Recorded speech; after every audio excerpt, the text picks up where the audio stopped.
Garrett-O, along with Ken Brace.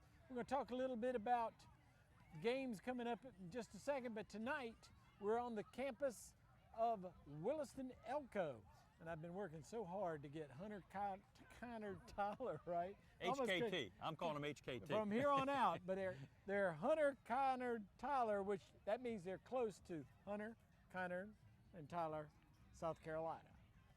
We're not exactly sure where that is, but HKT, we're familiar with them. We've seen them play a few times. Yes, we have, okay? And both these teams come in tonight, and they need wins, okay? But only one of them is going to be happy at the end, of course.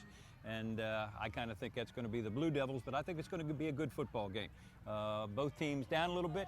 We'll talk about it as we go along, but both teams very, very young. They've got a lot of young players, some inexperience. It's a growing year for both of them. Tonight somebody's got to win, and I think the Blue Devils will probably do it. Yeah, this is a place where we've been many times. A great place to come see a high school football game. Tailgating in the parking lot. There was a host of people out here when we got here an hour or so ago, and they were the state champions of 2009, and that was back around the time that we started doing the game of the week. That's right. I think the first game we ever did, okay, was right here, and I believe Williston was playing Silver Bluff at that time. Two really very good football teams back in 2009, and they've got quite a history here. Quite a history, some really good teams. Not quite the athletes on this particular Williston-Elko team, but they're young, they're getting better, and we're looking forward to seeing them play tonight. We're also in the gnat belt, so if we look like we're swatting things, that's because they are gnats flying around.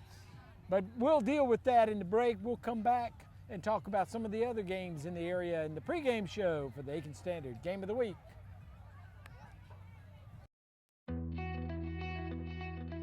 Young, healthy patients without glasses, maybe once every 5 years. So, but if you have glasses, kind of want yearly visits to make sure you're in the right spectacles.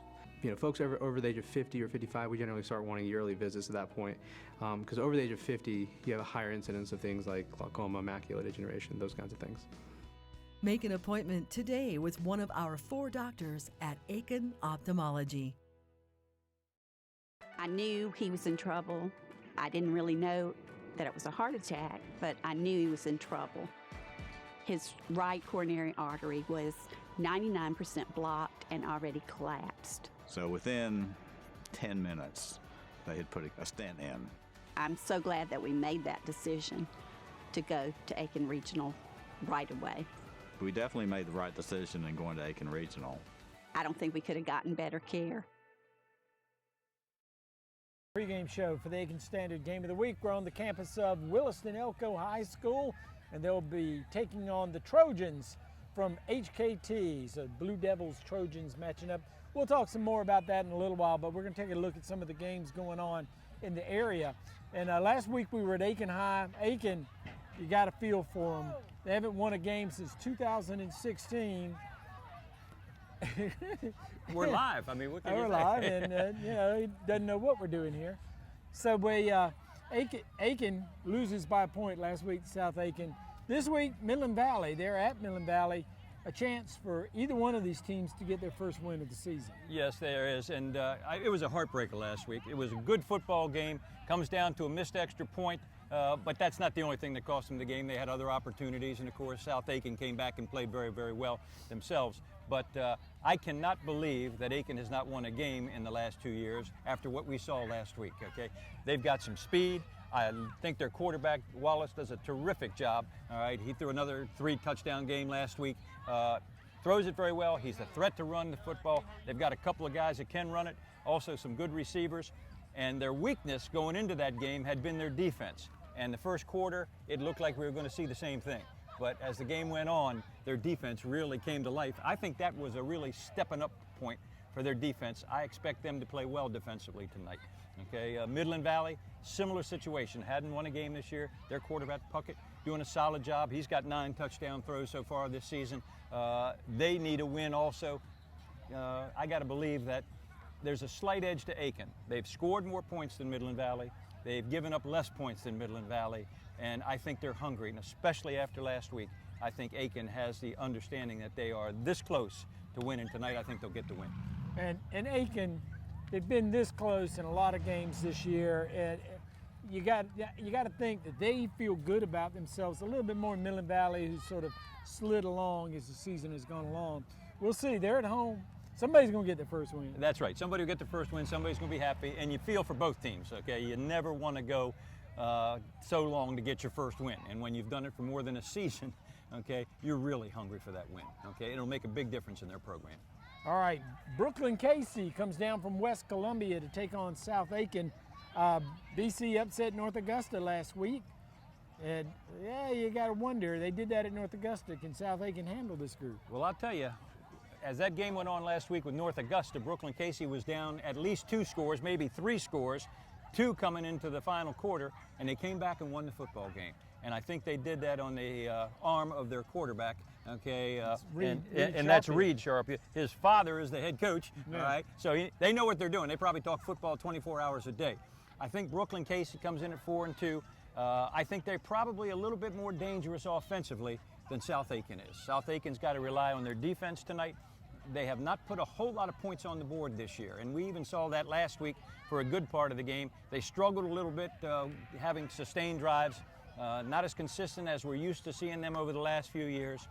It won't be a huge upset either way this game goes, but I'm thinking that probably Brooklyn-Cayce gets a slight advantage tonight. You know, give South Aiken credit. Last week they fell behind, and they did what was necessary to get ahead and win the game. But I think they're going to have some problems tonight. Reed Sharp is a really good quarterback, and South Aiken's going to have to play better than they did last week. I agree. All right, North Augusta is at Airport. Both these teams are 4-2. What do you think about this one? Well, I think North Augusta is just aggravated. I'm going to use a good word, just aggravated after last week. They had that ball game in hand, it looked like, ended up losing.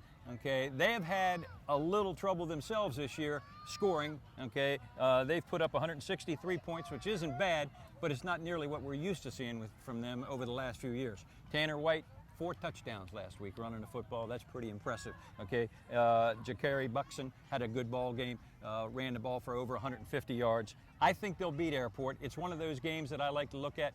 They beat Airport 47-7 last year. I don't see a 40-point turnaround. Although Airport, okay, did defeat Midland Valley last week 31-16, and their quarterback, Cogman, already has 9 touchdown passes for the season. But I think North Augusta bounces back.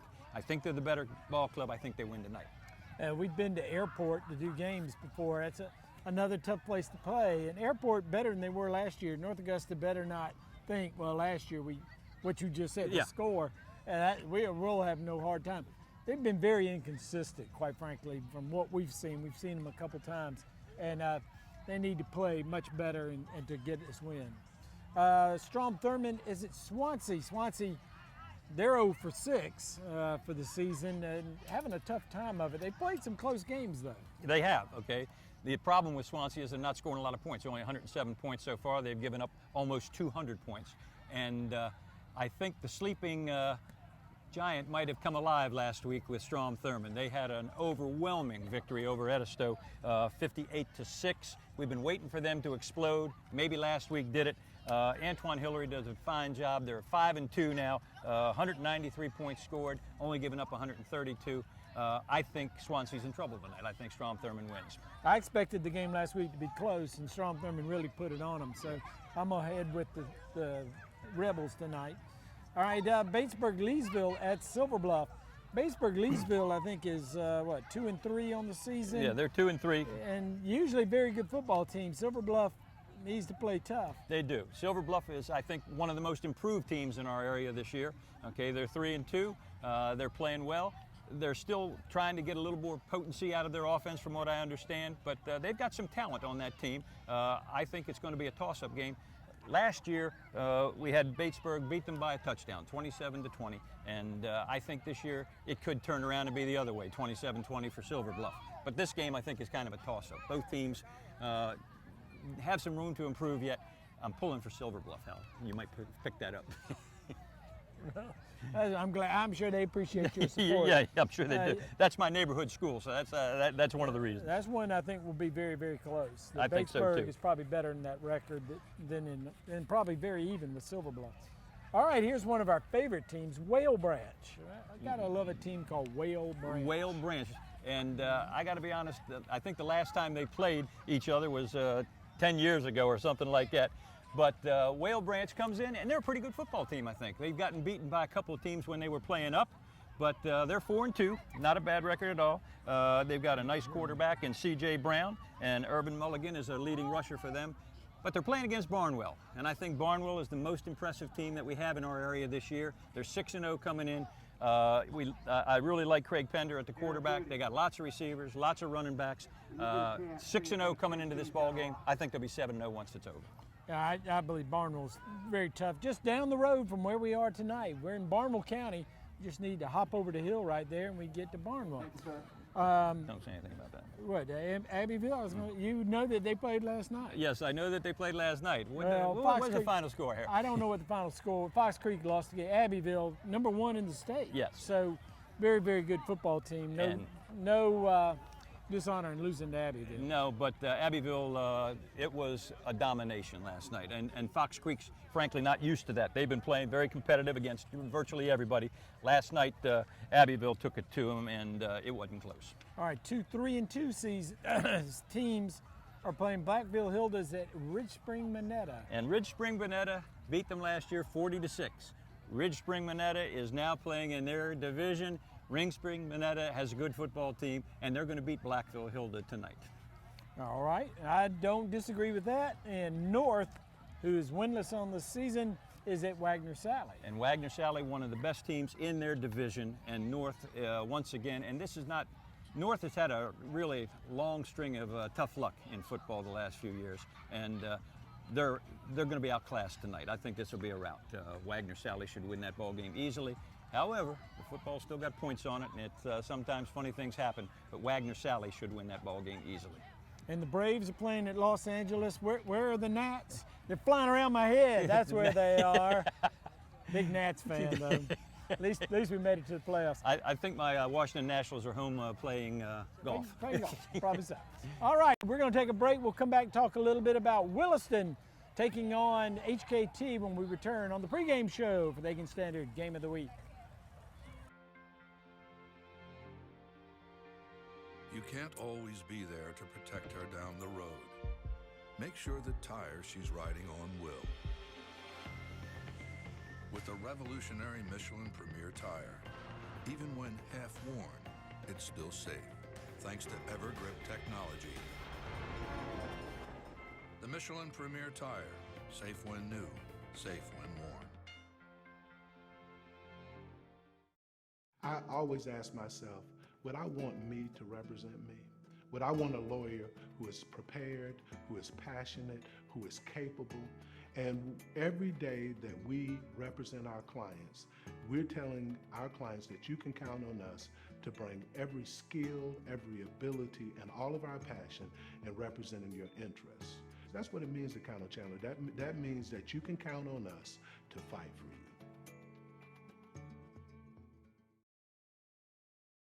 Game show for the Aiken Standard Game of the Week with Nats. They're Blue Devils and Trojans playing tonight. They could be called the Nats. But at any rate, we're excited about it. The cheerleaders are here. They're excited about it. And Williston, again, won a game so far this season. This is an opportunity to get their second one. And y'all watch out. Yep. Go ahead. Go ahead. I don't know what the camera's there for. We got a parade. That's the cheerleaders. We mentioned them. They came on by. That's right. And you'll see them a little later on, halftime. Okay. All right. We've got two teams, both 1-4 coming in, and both teams, frankly, down a little bit. They're both small schools, and it's tough to keep a good number of players. They're very similar teams, both of them very young. They've got a few 9th graders on the team, a few 10th graders, sprinkling of juniors and seniors. When they're healthy, Williston-Elko has a squad that goes somewhere between 23, 24 players, and they're not completely healthy yet. Right. They're getting Keyshawn Toney back tonight. That's a big deal. Okay, and they're got one of their offensive linemen back tonight. They've also got one of their best offensive linemen, hasn't played a game yet with a broken foot. So they're down a little bit, and the coach knows. He was quite upfront about it. He said, some teams said, we think we might be able to get you this year, and he said, you better get us this year.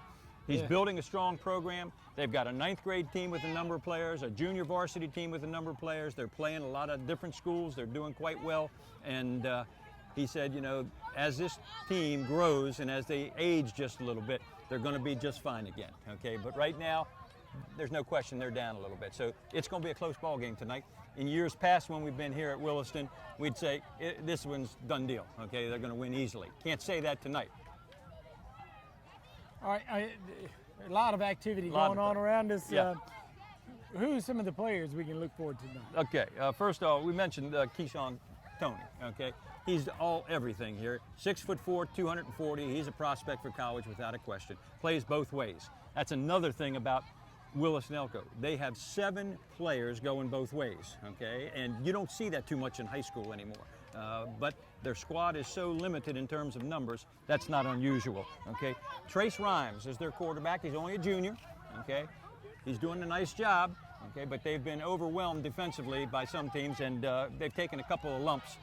They've gotten beat up physically. Barnwell beat them up physically in the first ball game. So, you know, they've got to hope that some of these guys continue to get healthy. They're playing back in their division now, and they are used to winning, all right? That's one thing they don't have to teach them here. And I'll tell you what, Coach Youngblood has a great record here. They've done quite well over the years. They will be back, and he's hoping that tonight's the start of that. But I don't know if you had a chance to walk out on the field. It's a beautiful field. Oh, yeah. They've really done a good job with keeping this up. We must have had a lot of rain of late because all the fields look pretty darn good. North Augusta's, of course, is a fake field, so it always looks well, rain and heat will do that. And you know, my grass I've had to cut every other day, it seems like, because it's growing like weeds, basically. But love the atmosphere here. And one of the things I was curious about, this community is used to winning, okay? Now, we've been here for 10 years we've come here, and we always see lots of tailgaters, lots of enthusiasm, lots of excitement, but they've always been winning, winning, winning. A little different so far this year, but you look around this place, the crowd is still with them. The community is still here. People are excited. It's Friday Night Lights right here in Williston-Elko, and that's kind of neat to see. Some places, the stands would be empty. That's not going to happen tonight. No, and like I said, we got here before the game, before the pregame show. They were packed in here. Yep. I didn't think we were going to find a place to park. They had grills going. It's like college games in terms of tailgating. Not as many people, obviously, but still a good crowd. They support their team down here. This is one of those Friday Night Lights places where the city just shuts down and everybody goes to the football game. And that's really pretty nice. It is. And their opponent tonight, the Trojans from HKT. I had a chance to talk to Coach Tisdale before the ball game. And as I just said a little while ago, very similar to Williston-Elko. They've won 1, lost 4. They've taken their lumps. They're young. It was almost like I was looking at the same roster for both groups, okay? 9th graders, 10th graders, a few juniors, few seniors. Squad is very small also. He's got some players that he really likes. O'Brien Yelmans is a good player. Jamarius James, number 77, look for him tonight. Big offensive and defensive tackle, okay? Brett Stokes, okay, outstanding player. They run a spread offense. He says the strength of their team is that they throw the ball pretty well, so we'll look for that tonight. And he said defensively, they're going to be multiple. They're going to depend on what they are shown by Williston. They'll, you know, adjust accordingly. And he said they'll get after you defensively. Well, that sounds like a recipe for a pretty good football game. It could be. You get 2 teams that are pretty much the same, and anybody can win. All right, the marching band is coming out on the field. We had to move out of the way to save ourselves. We better get upstairs. We're going to get upstairs. We'll go to a break, and we'll get ready for the kickoff here tonight from Williston-Elko in the Aiken Standard Game of the Week. Aiken Ophthalmology provides high quality, comfortable, and dependable treatment in Aiken and North Augusta. With our newly expanded facility, we now have 4 experienced physicians that are up to date on the latest procedures, and our surgery center offers the finest eye care technology available to better serve you. Make your appointment today with Aiken Ophthalmology. I had back issues for a while. I kept going back with different complaints. My doctor, he said, surgery's not going to do you any good. So I would recommend to you therapy. After therapy, I'm a lot better. I'm so grateful for that. I'm a lot better. Thanks to Aiken Regional Hospital for the joy that was put back into my life. Now I'm able to get on the floor and play with the children, and it's just a relief. It all started at one family night in Dumfries, Virginia. Family night is for everybody. It's a time for families to do crafts together. The kids just love going to Chick-fil-A for dinner. Being the single mom and getting everybody ready, it was tough. We would get there a little bit late, like on the tail end of it. Helen saw that I was having trouble getting them to Chick-fil-A for the family night on time and actually got it extended another hour. Noticing things like that, I never really told her how much she affected me, but she did. Love you.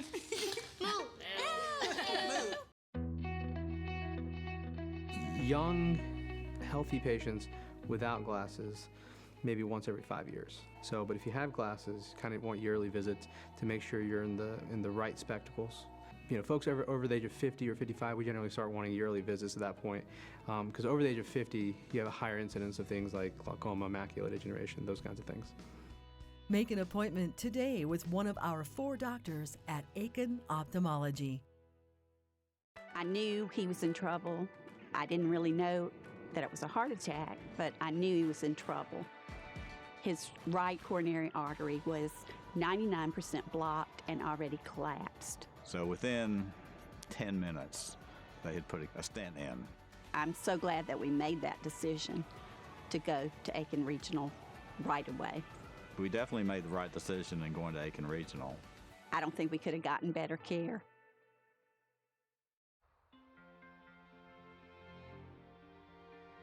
You can't always be there to protect her down the road. Make sure the tire she's riding on will. With the revolutionary Michelin Premier tire, even when half worn, it's still safe, thanks to Evergrip technology. The Michelin Premier tire, safe when new, safe when worn.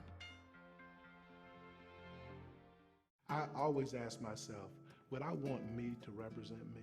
Would I want a lawyer who is prepared, who is passionate, who is capable? And every day that we represent our clients, we're telling our clients that you can count on us to bring every skill, every ability, and all of our passion in representing your interests. That's what it means to count on Chandler. That means that you can count on us to fight for you. Aiken Ophthalmology provides high quality, comfortable, and dependable treatment in Aiken and North Augusta. With our newly expanded facility, we now have 4 experienced physicians that are up to date on the latest procedures, and our surgery center offers the finest eye care technology available to better serve you. Make your appointment today with Aiken Ophthalmology. I had back issues for a while. I kept going back with different complaints. My doctor, he said, surgery's not going to do you any good. So I would recommend to you therapy. After therapy, I'm a lot better. I'm so grateful for that. I'm a lot better. Thanks to Aiken Regional Hospital for the joy that was put back into my life. Now I'm able to get on the floor and play with the children, and it's just a relief. It all started at one family night in Dumfries, Virginia. Family night is for everybody. It's a time for families to do crafts together. The kids just love going to Chick-fil-A for dinner. Being the single mom and getting everybody ready, it was tough. We would get there a little bit late, like on the tail end of it. Helen saw that I was having trouble getting them to Chick-fil-A for the family night on time and actually got it extended another hour. Noticing things like that, I never really told her how much she affected me, but she did. Love you. Move. Young, healthy patients without glasses, maybe once every 5 years. So, but if you have glasses, kind of want yearly visits to make sure you're in the right spectacles. You know, folks over the age of 50 or 55, we generally start wanting yearly visits at that point, because over the age of 50, you have a higher incidence of things like glaucoma, macular degeneration, those kinds of things. Make an appointment today with one of our 4 doctors at Aiken Ophthalmology. I knew he was in trouble. I didn't really know that it was a heart attack, but I knew he was in trouble. His right coronary artery was 99% blocked and already collapsed. So within 10 minutes, they had put a stent in. I'm so glad that we made that decision to go to Aiken Regional right away. We definitely made the right decision in going to Aiken Regional. I don't think we could have gotten better care.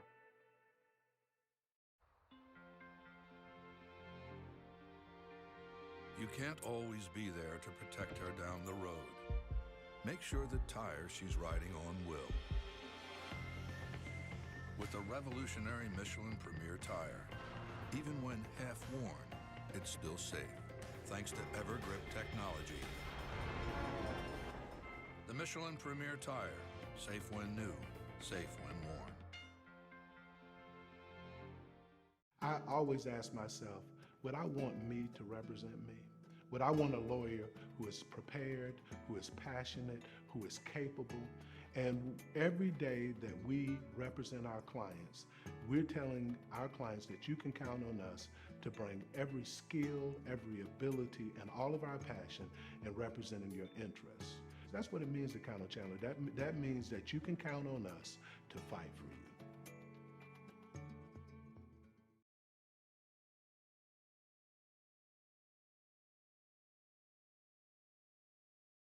Where tonight, Williston-Elko host HKT, Hunter-Kinard-Tyler, from down the road in tonight's Aiken Standard Game of the Week. Ken Brace, along with myself, Ed Gerardo, we're excited to be here, and the captains are meeting in midfield, and we're looking forward to a good, close game tonight, Coach. I think it will be a competitive game tonight. Looking forward to that. And both teams need a win. There's no question about that. They'd love to do it here tonight. It's homecoming. Sometimes that's a help. Sometimes it's a distraction. We'll see what it does tonight for the Blue Devils. The Trojans are underneath their goalpost. They're ready to come in anytime now, and they'll be coming in from the north goal. Williston back behind their goalpost. They'll be coming in from the south end of the field to join their captains, plus I would assume that these are seniors. These are all seniors. You see the 4 captains going out there. We'll identify them in just a second. And then the other seniors on the team are out there. It's homecoming here at the Blue Devils' home. Okay, Williston-Elko. I'm sure we'll have a halftime extravaganza with the band in the homecoming court.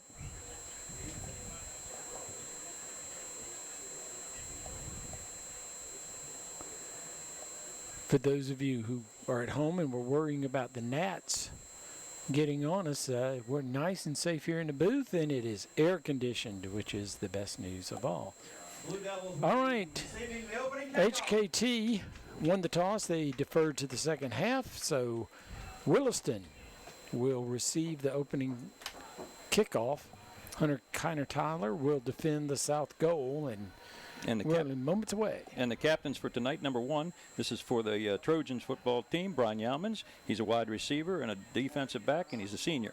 Okay, Keyshawn Shooter, number 5. Okay, he's listed as an athlete in their program, so he'll be all over the place probably, and he's also a senior.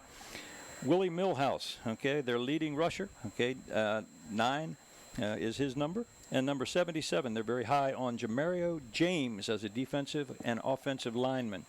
And for the homestanding Williston-Elko Blue Devils, okay, we've got number 3, Jazion Washington-Dix, wide receiver and defensive back. He is a senior. Okay. Number 15, Noah Wooten, tight end and linebacker. Number 24, Kendall Brown, running back, defensive line. Okay, and number 68, Joshua Craig, an offensive and defensive lineman, and all those young players are seniors. And that horn you hear is not a train coming by on the tracks outside, but that's the Williston-Elko Blue Devils as they make their entrance on the field. They're being all blue pants, blue jerseys. And Hunter-Kinard-Tyler is also a blue team, but they'll be sporting white jerseys with white pants, white shoes, so it'll be easy to tell these people apart. Though being able to see their names here in the booth might be a little difficult as they turn the lights off. And we'll do the best we can to see who's who out here. And it looks like HKT is going to kick off. for being the official sports medicine provider for Blue Devil Athletics. The offensive starters for Williston-Elko at left tackle, 56, K.D. Wymyers. Left guard, number 54, Talik Broxton. The center is number 53, Brandon Nix. The right guard, number 68, Josh Craig. The right tackle, number 52, Jeb Lott. Wide receiver, A.J. Chandler, number 10. Wide receiver, number 5, Keyshawn Toney. Wide receiver, number 3, senior J. Zion Washington Dix. Running back is a sophomore, number 1, Javier Rudolph. Number 24 is a running back. He's a senior, Kendall Brown. And the quarterback is number 7, junior Trace Rhymes. Number 1 is deep to receive the kickoff.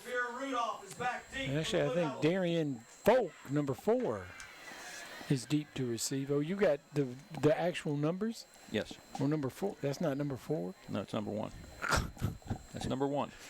I'm impressed with Kenny's ability to see things. He's sort of like Superman. LASIK, buddy. LASIK.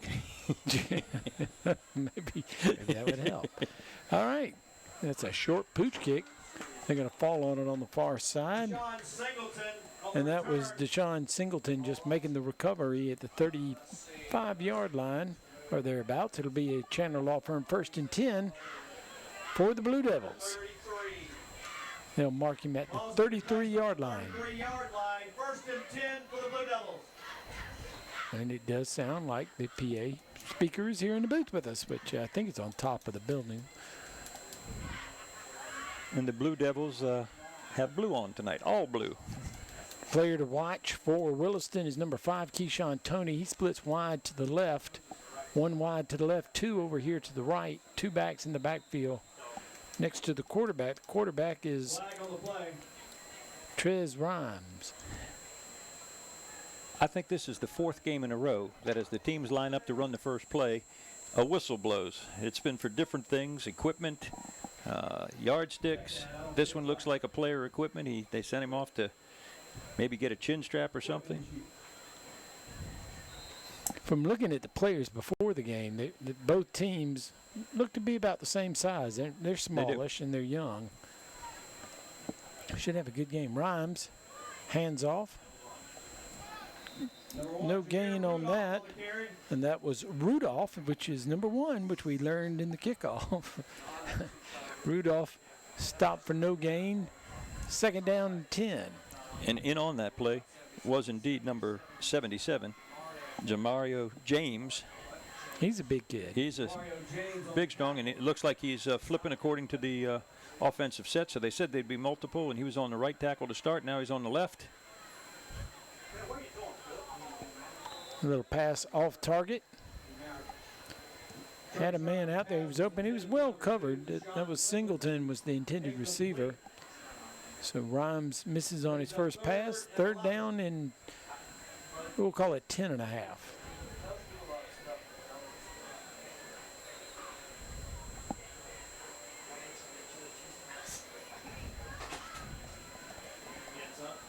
Toney again split wide to the left, 2 to the right, 2 backs in the backfield. Rhymes drops back looking for Toney, looking that way. Now he's going to run. No, he throws. Puts it up. Looks like he made the catch. It was a better pass, and it was caught, but he was out of bounds. So that'll bring up 4th down, and the punting unit will come on the field. Brings up 4th down. And it looks like Folk will be the punter. So he takes the deep spot. And that is who it is, Darian Folk. Number 1, Brian Yeomans will be Only 3 plays, but it did look like HKT is a little aggressive on defense. They were coming pretty hard. Their coach says that's they play better defense than they do offense, so looked good the first series. If 2 deep does HKT. He's caught. Got a blocker in front of him. He's going to be pulled down middle of the field, about the 42-yard line. So Hunter-Kinard-Tyler will have their first possession of the game. 1st and 10. Chandler Law Firm 1st and 10. We're early here in the first quarter. No score. Check that. He's moving it back. 42-yard line, 1st and 10 for the Trojans. So the ball moved back to the 42. Check that. Now 3 split wide to the right and sort of a stacked formation, and HKT runs it. It's a short gain, about 3 yards. Bring up 2nd down and 7. What'd you think of that formation with the 3 wide receivers out there? Well, 3 wide receivers, and Kayshawn Schuler, who's listed as an athlete, not a quarterback, took the snap, handed it off. So that may be one of their versions of maybe a wildcat formation or something, but they're trying to spread the field, certainly, with these 3 wide receivers down at the bottom of your screen. They spread the field, but more conventional, a little bubble screen. Couldn't bring it in. Pass was out there and could not step forward and bring that one in. Brings up 3rd down for the Trojans. And the intended receiver was Jordan Singleton.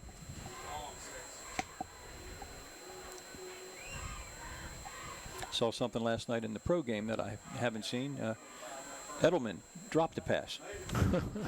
Usually he catches everything, but there was one that was perfectly thrown, and he dropped it. He's been out for a while. He's been out for a while. I think Brady will forgive him that one because he caught several last night.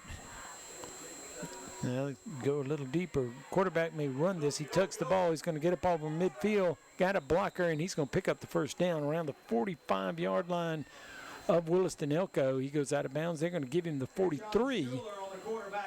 A big pickup. That was a pickup of 12 yards. They'll move the change channel law firm. 1st and 10 in Blue Devil territory. And that is Kayshawn Schuler. Got tripped up a little bit once he got out of bounds.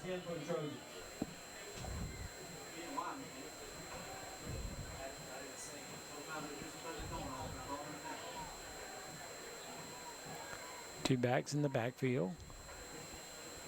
Rolls to his right on the option. Keeps. Going to pick up about 4, maybe 5 yards. 2nd down, we'll say 4. The weak safety, number 4, Darian Folk, was in on that tackle. So 2nd down and 6. Now Williston jumps off sides. That'll be 5 yards up. It'll make it 2nd down and 1. So they went on a hard count. Now HKT looking pretty good here in the early going. Spotted at 34. They need to make the 33 for the 1st down.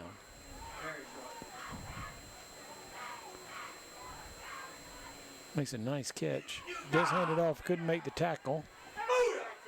And a good tackle that time by number 10 for Williston. Adrian Chandler came up and made the tackle. As we said in the pregame show, some of these names are going to sound familiar to you because we just mentioned them on offense, but they've got 7 starters that go both ways for the Blue Devils. Defensive end number 82 is a sophomore, Zaquan Smith. Defensive tackle number 56 and also a sophomore, K.D. Wymyers. Okay, nose guard is number 54, Talik Broxton. Defensive end, sophomore, Johnny Dunbar, number 20. Linebackers, number 24, Kendall Brown. Number 68, Josh Craig. We'll get the rest of them in a minute. I was telling you to keep going. You took that as wrap it up. I thought you had something. I was going to keep rolling. There we go. Okay, weak safety, number 4 is Darian Folk. Strong safety, number 30, Thomas Payne. Okay, cornerback, number 10, sophomore, A.J. Chandler. Cornerback, number 1, sophomore, Javier Rudolph. And free safety, number 3, one of the senior captain, Jazion Washington-Dix. All right, they decided he did pick up the yardage needed. They did move the chains as that discussion went on. Didn't bring the chains out to measure it. Chandler Law Firm 1st and 10 from the 33. Hit hard as he crossed the 30-yard line. Yeomans made the catch and picked up about 4 yards, 2nd down and 6. And once again, nice tackle that time by sophomore A.J. Chandler coming up from his cornerback position. Different formation, 2 split wide to the right. They're stacked, one behind the other and one back in the backfield. Now, Chandler's trying to move out, and there's going to be a sack back to the 38-yard line. Big loss. Boy, Williston brought them all. It was They sure did. K.D. Waymeyers was one of the first guys in there, but he had help, and they just sold out on that play. Big sack, big loss. So it's going to be 3rd down 16, a loss of 10 yards on the play. A loss of about 11 on the play brings up 3rd and 15.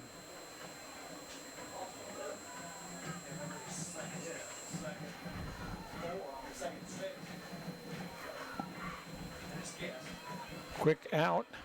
Williston's out there, though. Good job. And they wrap him up. It's going to lose a couple yards. So HKT, after getting down the field, getting inside the 30-yard line, they now find themselves outside the 40 as they go back to the 41. And I'll tell you what, that was a good tackle. Smith was in on it immediately, and good pursuit by the rest of them. Lots of people around the football. So it's 4th and 20. The punting unit comes on for HKT. Number 70, Tyler Miller, is back in punt formation. Man runs off the field. Get him down to 11. And that should be a penalty. And that guy was moving forward. Ball's rolling inside the 10, and he may have walked it into the end zone. Yeah, I think he. And I am looking. No, he didn't go in the end zone. They're going to mark it at the 1-yard line. And you know me well enough to know that I don't like a lot of penalties, but that up back was definitely moving forward on the snap. Should have been a penalty. And they have now pinned Williston deep in their own territory. I don't think they have much more than a few inches. So HKT does their job. They get down the field to down the ball at the 1-yard line. Chandler Law Firm 1st and 10. They got 99 yards to get to the Tyler-Tyler end zone. At least the Tyler-Tyler end zone in the south end zone. They stand in the Tyler-Tyler north end zone. And I believe HKT is going to come after him here. I wouldn't be surprised to see a safety. 5 up front. They bring everybody up into the box. Williston crashes into the pile, and that's going to be good enough to pick up a couple of yards. They needed that. That's good. It's like a 2-yard gain, 2nd down and 8.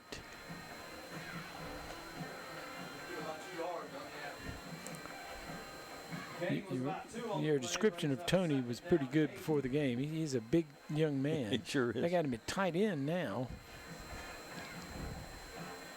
Yeah, I would think you'd want to find a way to get him the ball. Now, there's your safety. Well, they may say. Yes, indeed. Yeah, I was afraid of that. I was afraid of that.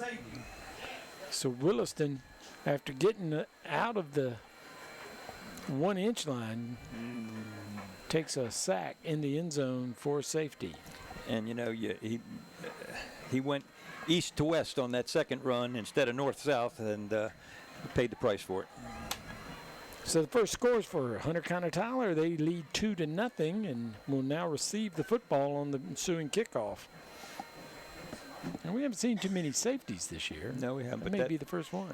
And like I say, that's a tough break for Williston. Okay, they did not get a penalty call, and it was an obvious illegal procedure. And then they downed it on, like I say, what was it, a foot maybe? Yeah. And had all the makings of a safety, and they came through with it. We got the Aiken Ophthalmology. Did you see that replay going tonight? And that was all HKT players of the entire line broke through the blocking scheme, and no hope for Rhymes. So they're going to punt as opposed to kick off. They kick from the 30.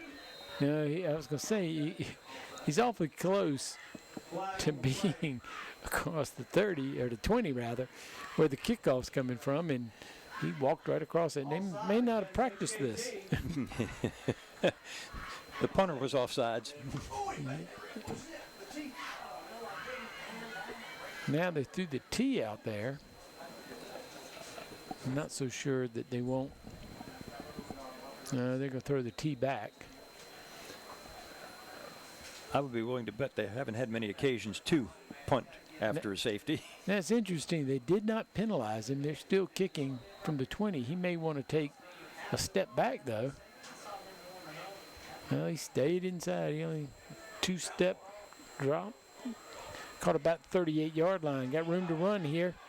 Cuts inside. Good job of containment by Williston to keep him from going to the end zone. He's going to be down at the 35-yard line. HKT will be in business. Channel off from 1st and 10. And that was a nice run back by Jordan Singleton, number 4. Okay, he's another one of the players that listed as an athlete. And typically when you list somebody as an athlete, that means they've got many different skills and they can play a lot of different places. And we've seen that so far. Singleton has done it. Yeomans has done it. Number 5, Keyshawn Schuler is doing it.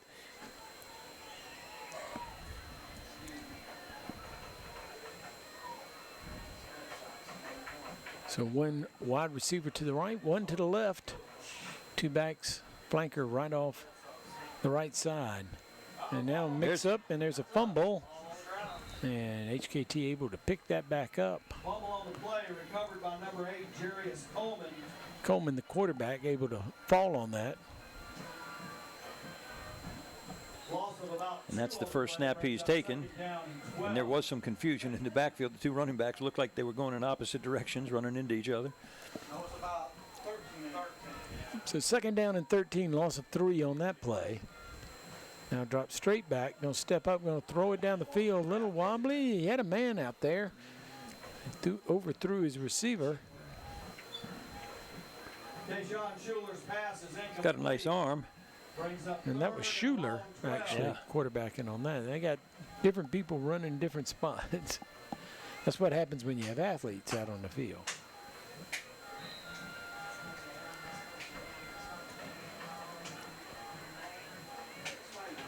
The Blue Devils need another stop.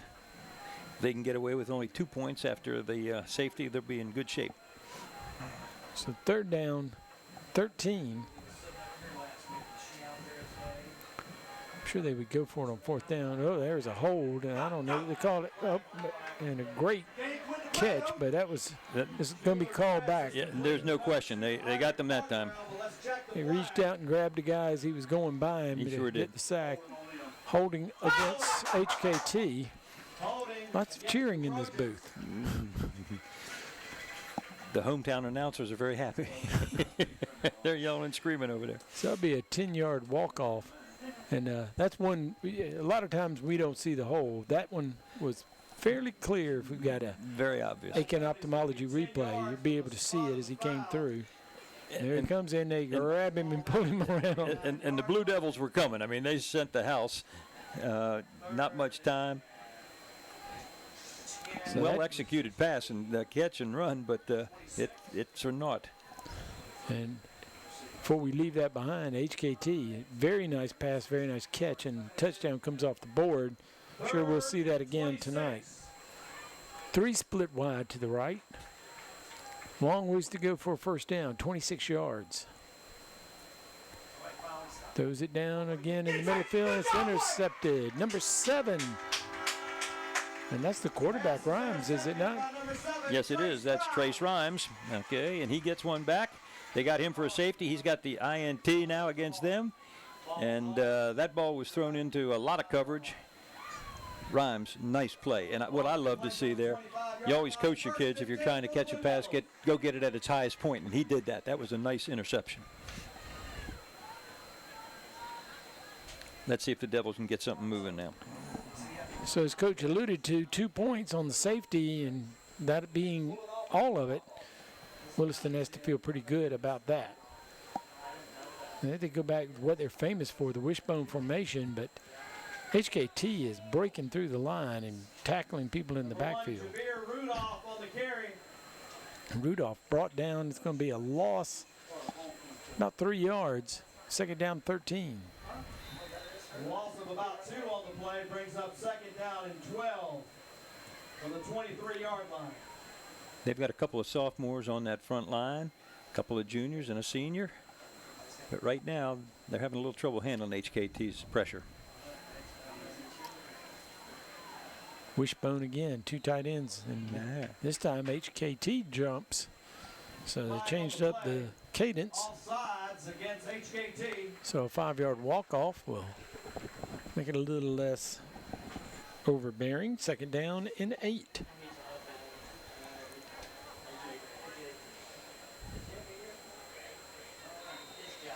We'll call it 2nd down and 7.5. Pretty night here and very nice here in the press box as far as being air conditioned. Comfortable. Now we got some more movement. Let's see. I'm thinking that that's going to be HKT jumping off sides again. Yes, it was. So that's going to be another 5-yard walk-off. So 2nd and long is turned into 2nd and short. 2.5 yards for the first down. Long 2 from the 33-yard line.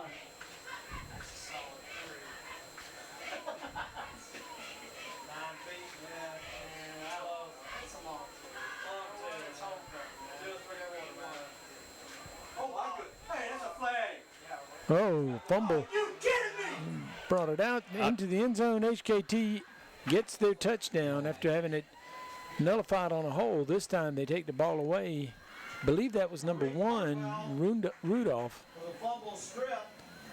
And he couldn't keep the ball in his hands as he was stripped, and down the field he goes. Irex Hartwell, number 2, is the one that stripped that ball. I don't think it hit the ground. I think he just ripped it away from him. Right.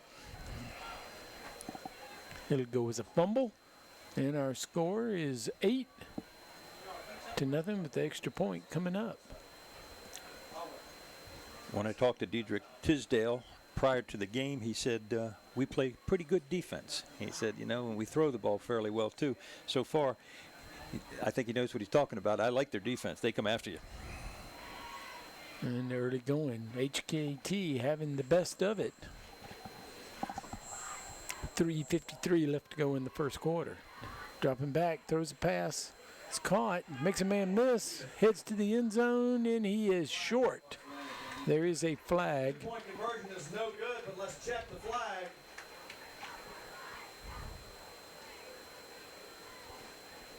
Side judge here closest to our sideline. Looks like it will be declined. They're all starting to move to their respective places. Must have been against Williston. Yeah.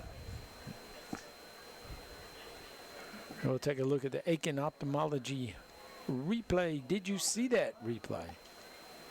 And that was the fumble that got the ball into the end zone. Trojans, that penalty will be declined. And it was a false start against HKT. Your score, HKT 8, Williston-Elko 0. Well, they dodged a bullet for a little bit, but couldn't do it completely. 8-0. They've got to find some way to move the ball. They've been unable to get anything offensively going.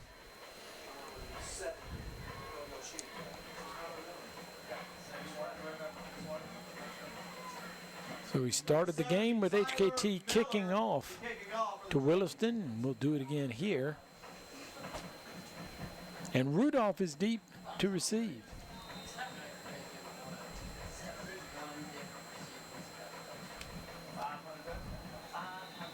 Now we have another whistle, and this one's going to be offsides against HKT, or a legal procedure as it may be. 5 yards, they'll walk it back 5 more yards, and they'll kick from the 35.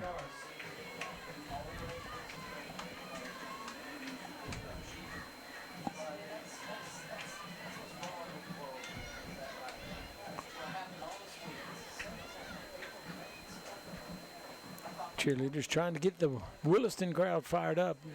Nice group on hand. HKT a little sparse on their side. Tyler Miller, number 70, is the kicker for HKT. Let's see if we can get a playoff here.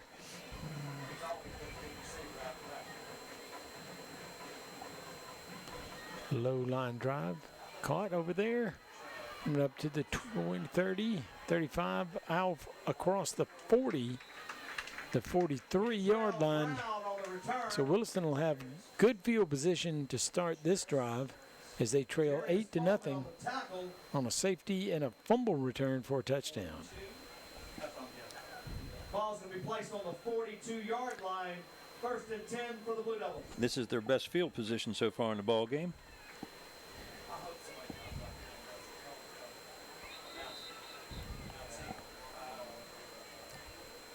Time is stopped. This may be one of those famous water breaks. So as both teams go to the sidelines, we'll take a break with them. You're watching the Aiken Standard Game of the Week. It all started at one family night in Dumfries, Virginia. Family night is for everybody. It's a time for families to do crafts together. The kids just love going to Chick-fil-A for dinner. Being the single mom and getting everybody ready, it was tough. We would get there a little bit late, like on the tail end of it. Helen saw that I was having trouble getting them to Chick-fil-A for the family night on time and actually got it extended another hour. Noticing things like that, I never really told her how much she affected me, but she did. Love you. Move. Welcome back, Aiken Standard Game of the Week. Williston-Elko playing host to HKT. The Blue Devils against the Trojans, and HKT leads over Williston-Elko 8-0 here in the early going. HKT comes in with a 1-4 record, same as Williston. They've had a storied history at HKT. They used to be one of the powers, and then they've sort of fallen on hard times the last few years. But this team is young. They may be able to pick things up again. They look pretty impressive so far here tonight. And yes, of course, they do. Williston, one of the former powers, they won the 2009 state championship, and that group went to a couple of state championships. So HKT holding their own with this group tonight. There's another dive play that this time going to pick up maybe a yard to the 44, second down and 9. Number 24 was the ball carrier. That is Kendall Brown. He's a senior running back. One of their experienced players who's back for his senior year. Ooh, fumble, and here comes all of HKT. They do get the recovery, does Williston. But the way they were coming. I don't think there was going to be anywhere to run anyhow, but I think he just turned a little too quickly there trying to get the ball to the running back and mishandled it. Williston calls a timeout, and coach goes out on the field to talk to his players, try to get them a little straightened out here. They need to turn things around. Getting close to the end of the first quarter. Going to get it straightened out. Now's the time. This first quarter seems kind of long. We've got 3:07 left in the first quarter, and we've already had the clock running for about 25 minutes.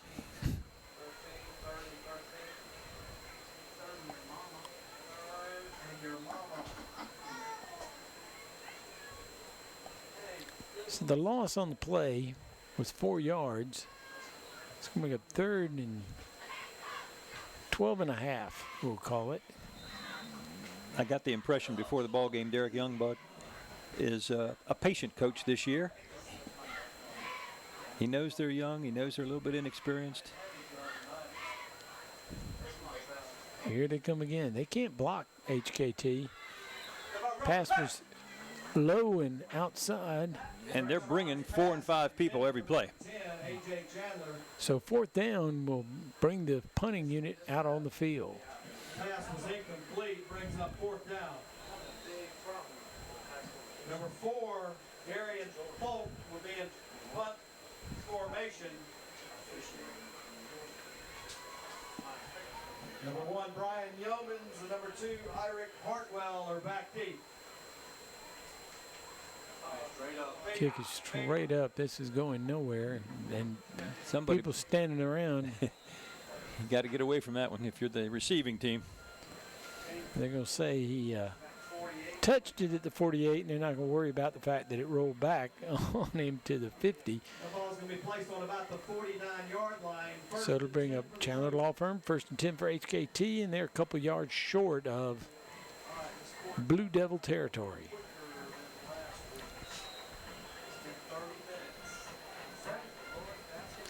That punt brought back a bad memory for me. One of those punts just like that went straight up in the air. Yeah. Made a big difference in one of the games I was involved in. So it wasn't you punting the ball, you were coaching. I was coaching at that point. I just had to watch it. I wasn't happy. They do it on all levels. No, they sure do. Carolina had one against Georgia at the end of the first half that just sort of paved the way for Georgia to come out in the second half and put it to South Carolina. You know, that's not an easy skill. That ball is more difficult to punt than a round one. Oh, yeah. Well, it hits the ground. It rolls any number of ways. And if it hits your foot and it isn't just right. It's always something I admired about people who could really kick. HKT going to call the timeout and talk about it. So we'll take a timeout with them. You're watching Aiken Standard Game of the Week. Young, healthy patients without glasses, maybe once every 5 years. We're just sitting here making notes on stories to tell later in the game. Make sure you're in the right spectacles. You know, folks over the age of 50 or 55, we generally start wanting yearly visits at that point, because over the age of 50, you have a higher incidence of things like glaucoma, macular degeneration, those kinds of things. Make an appointment today with one of our 4 doctors at Aiken Ophthalmology. We're on the campus of Williston-Elko High School for tonight's Aiken Standard Game of the Week. Williston on the short end of the score right now as we get toward the end of the first quarter, 8-0. Got Trip Jerido doing the directing in the truck. Eric Russell is on the sidelines running the camera. Everybody's learning a skill. And it's a good night to be learning that. And David Boyd always doing yeoman's duty on camera, along with Cindy. I want to mention everybody. And Matt's doing instant replay. All right, well, Williston's got HKT going backwards. Yes, they do, and there was lots of pressure there. Throws him for a big loss. A number of people hit him, and then Kendall Brown, number 24, comes in there and plants him.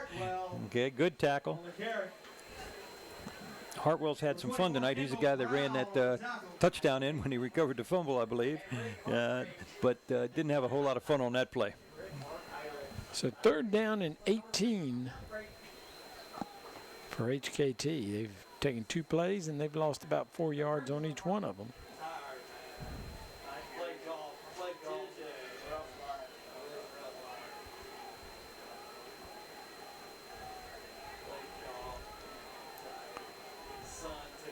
They've got quite a few different quarterbacks. There's the option play. And the keeper. That's the first time we've seen that tonight. And there's number 5. That's Schuler. Well, we've seen several people. I think they've got one that's a runner and one that's a passer, or at least attempting to be both. Let's see what kind of a punt they can get off. Number 70, Tyler Miller is in punt formation. The Devils may be coming after him here. Probably not they a bad are. Idea. And they got a piece of it, and it's going to roll backwards, and they'll be starting on the other side of the 50, about where HKT was. We'll call that the 49-yard line. It'll be Chandler Law Firm, 1st and 10 for the Blue Devils. And they weren't fooling anybody. They lined up 9 guys up front and said, we could care less about a return. We're coming to get the ball if we can. I think that's a good strategy, too, most of the time in high school football. That it was a heart attack, but as I watch Tony go back out on the field, and he's number 5, they've got to find a way to get the ball to him. He's a good-looking young man, good football player. And they've got a couple receivers that are quality, and so far tonight they haven't been able to get anything going. Here's a play that's positive. Yep. Number 24, Kendall Brown. Kendall Brown carried it, and I guess the tackle he made on defense got him fired up. Well, it's funny the way that works sometimes. He did make a nice tackle, makes a nice run there. Positive. That's a win on 1st down for the Blue Devils. And now we're going to have the clock run out for the first quarter. Switch sides. So the first quarter comes to an end.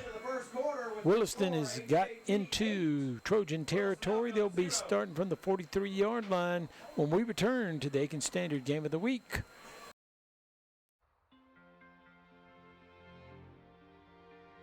You can't always be there to protect her down the road. Make sure the tire she's riding on will.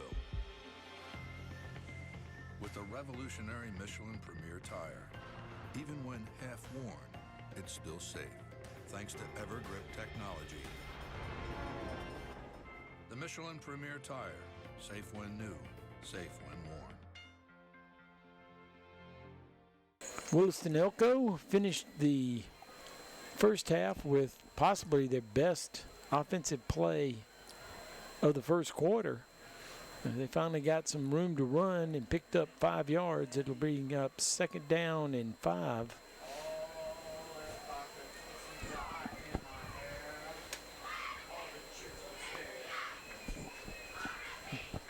They're spotted at the 46-yard line of the Trojans.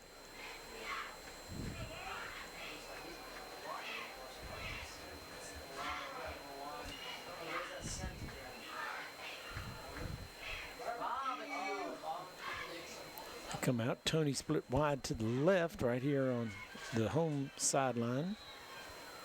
2 split wide to the right. Could be a little mismatch down here too. Press coverage on him though. He might not be able to get off cleanly.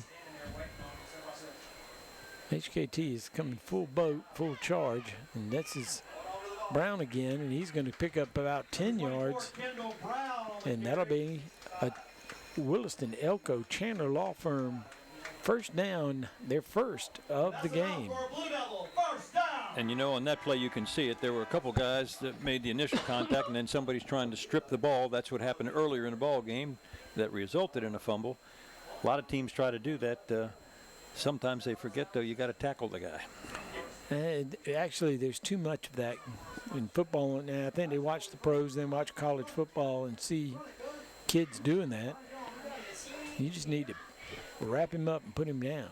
If he fumbles, you fumbles. And there goes Rhymes. Rhymes is going to go down to the 20-yard line. That's going to be a pickup of 17 yards. Well executed. Nice blocking up front. There was a nice big hole. You can see that easily. They took advantage of that pressure that HKT has been putting on. Okay, with all of those people firing those gaps as they've been doing, if you pop it, you can pick up a good game, and he did that on that play. And we have another timeout. They're going to use up all their timeouts before we get halfway through this thing. So HKT decides to call timeout and talk about what they're doing wrong. Maybe that's their second timeout of the first half. They'll have one more. And Williston will come over and talk about it, try to keep their momentum going. I guess they're icing the offense, trying to slow them down through other means. Williston-Elko is not gracious. The score's already up there. Wagner Sally 40-0 over North.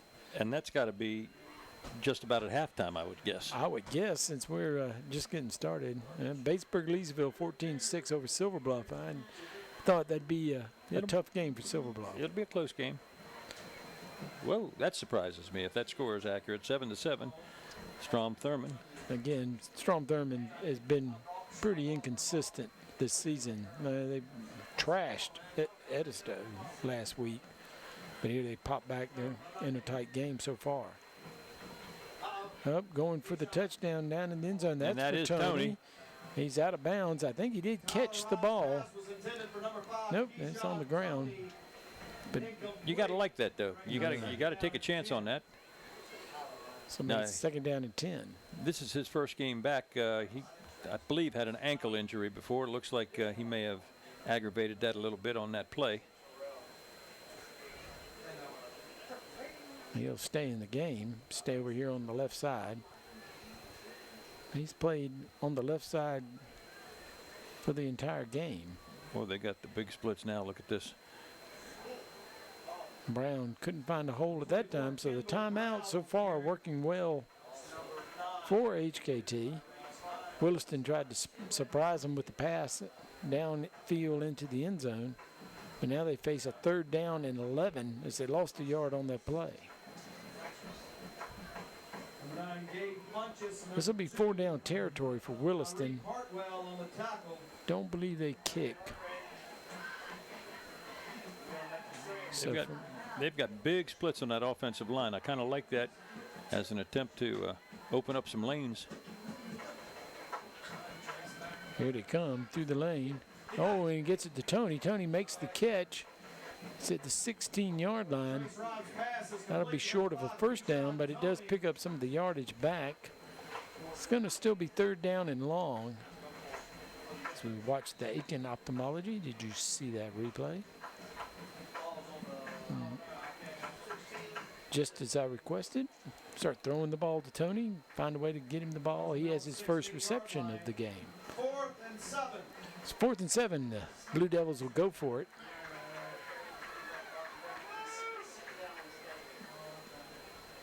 Steps back, rolls to his right. He's got a man out there. Safety was there too. He breaks up the pass. Good defense by HKT. It's good effort. I like the call. And the timeout pays dividends as they keep Williston off the scoreboard. And I think the HKT defensive coaches had to take a look at that line split that was being put forth for them, and they're going to have to adjust to that. I think that's what they were talking to their defensive front about earlier. Those splits can create some problems. So HKT retains their 8-0 lead. They take over at the 16-yard line. And good there's a defense. Fumble. The defense caused that mix up in the backfield. HKT did recover it back close to the 10-yard line. I think they're going to lose 5 on that play. It'll be 2nd down and 15. And we've been talking about the HKT pressure on defense. And that time Dunbar and company came in there, and just with a 3 or 4 man front, they put a lot of pressure on. So the loss was 6. 2nd down, 16.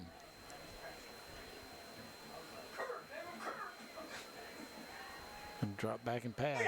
Throws it downfield. It's got a man out there, and it's picked off. Rhymes got the first one. Number 3's got it for Williston-Elko as he takes it down the field, and that's one of our captains, Jason Washington-Dix. And he's the free safety, number 3, and Dix does a nice job on that. Good pressure. Quarterback took a hit just as he was throwing it, and good coverage. That's what the free safety's supposed to do. Don't let anybody behind you, and he did not. Not only did he not let behind, but he comes up and takes the ball away. Excellent play. Plays center field like you're supposed to. And so Williston has it back. They're in great shape. They're at the 22-yard line. Chandler Law Firm 1st and 10. Trying to get into the Tyler Tire end zone. Now a whistle before we start. And HKT going to call another timeout. So I believe that will be their first or last timeout of the first half. 9:07 left to go here in the second quarter. We'll take a break. We'll be right back. I always ask myself, would I want me to represent me? Would I want a lawyer who is prepared, who is passionate, who is capable? And every day that we represent our clients, we're telling our clients that you can count on us to bring every skill, every ability, and all of our passion in representing your interests. That's what it means to count on Chandler. That means that you can count on us to fight for you. Chandler Law Firm, the First Down sponsor. I think they've been with us the whole time. We're happy to have them. We appreciate Everett sponsoring high school football here in the area. Give him a call and talk about law things. I don't know. He'll talk to you about whatever you want to talk about. All right. 1st and 10. Hand off to Brown. Brown finds a little hole, but he's closed quick. Maybe a yard on the play. Bring up 2nd down.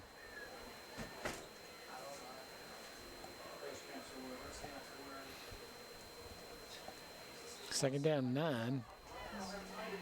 I think they got to make something happen on this drive. Don't get that many opportunities to get into the red zone where they are now, and they need to put some points up.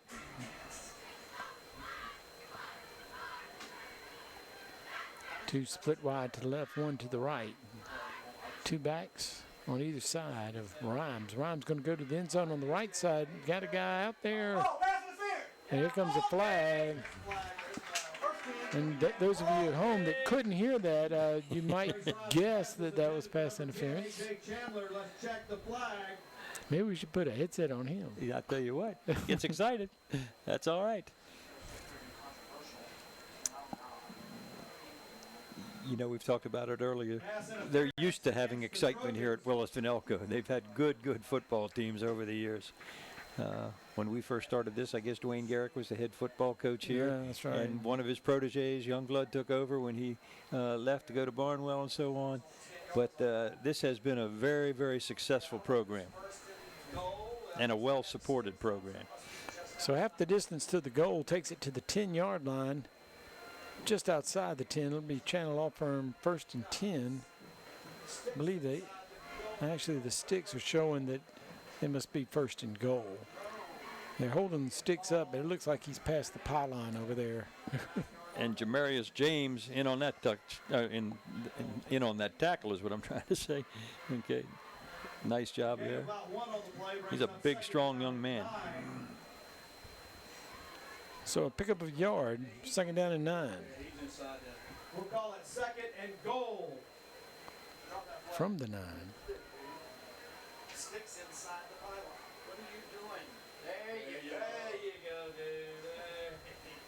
dude. Another handoff, HKT right there to big number 77. He's back in there again. That's James, okay?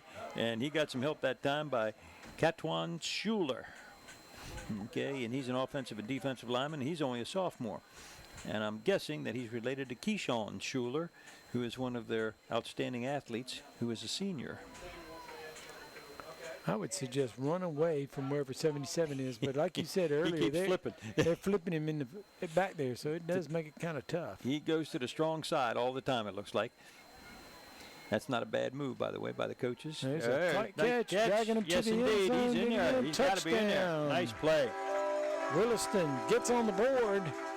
8-6, they trail by 2. They'll go for 2. And Singleton makes the catch and drags the defender in the end zone, and we've got a ball game. Yes, we do. They needed that. Had to score this time. So HKT opened with a safety for the scoring tonight.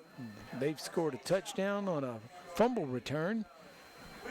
And now Williston-Elko gets the first touchdown by ways of getting it there through the offense.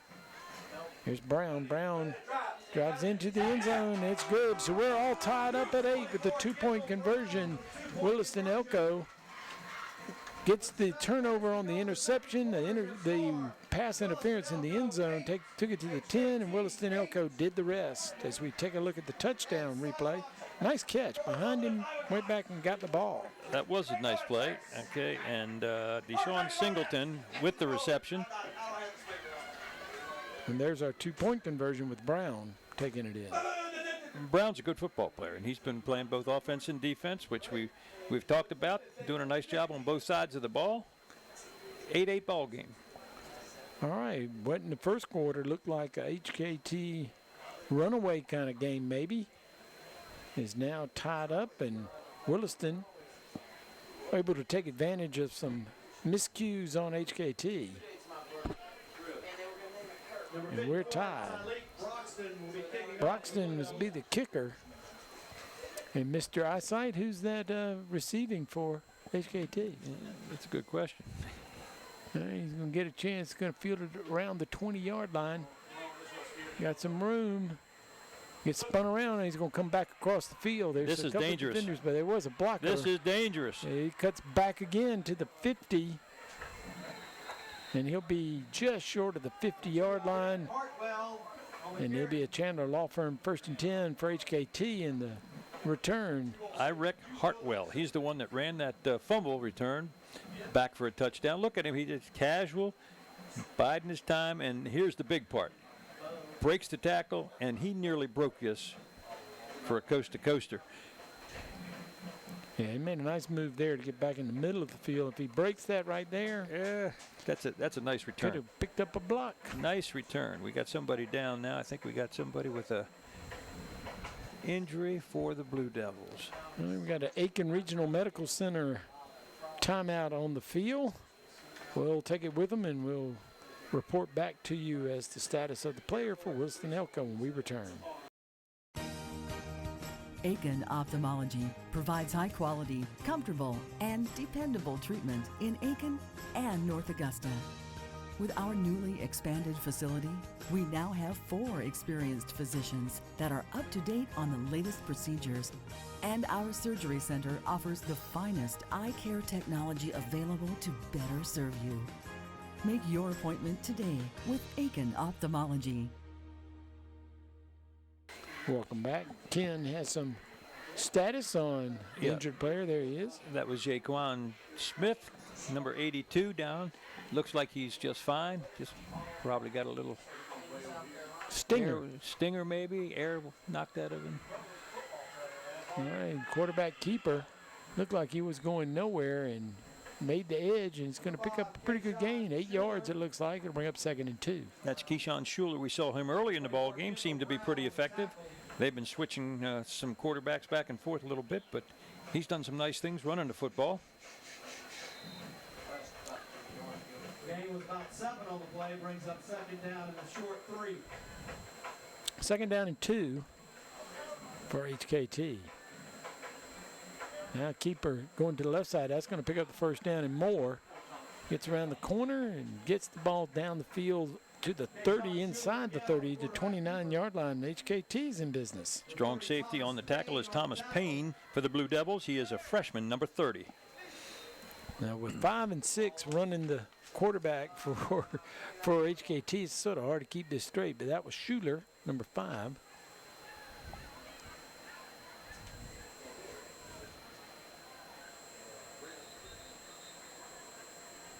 And you got a timeout. I think that may be one of those equipment problems that one of coach's favorite moves. He goes out to take care of the equipment. Number 11 comes in.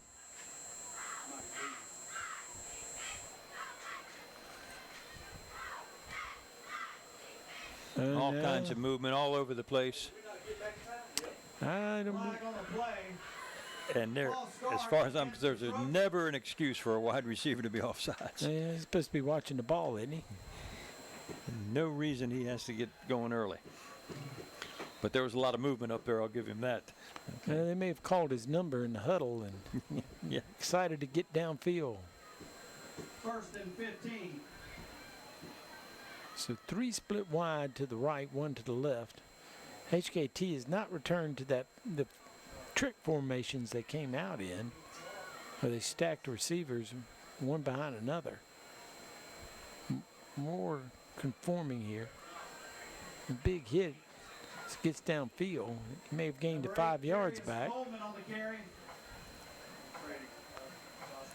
Kendall Brown in on another tackle. Okay, along with the Josh Craig. They've both been in on a number of tackles so far for the Blue Devils. We'll give him 5 yards. 2nd down, 10.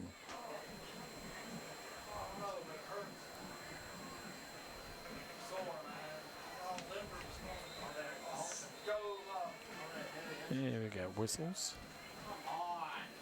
Timeout, Blue Devils. So Williston will take another timeout and talk it over as to what to do next. We'll take a break with them. We'll be right back. I had back issues for a while. I kept going back with different complaints. My doctor, he said, surgery's not going to do you any good. So I would recommend to you therapy. After therapy, I'm a lot better. I'm so grateful for that. I'm a lot better. Thanks to Aiken Regional Hospital for the joy that was put back into my life.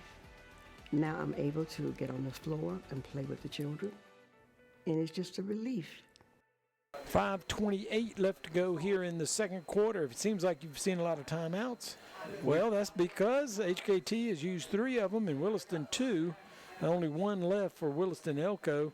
I think that's an indication that how much these coaches feel like this is a game we can win, and they both want this bad. And they're trying to alleviate some of the mistakes, make sure the kids are in the right place. I get that.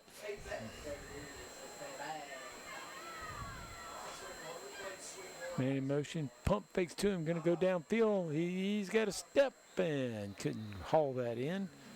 That'll bring up 3rd and 10.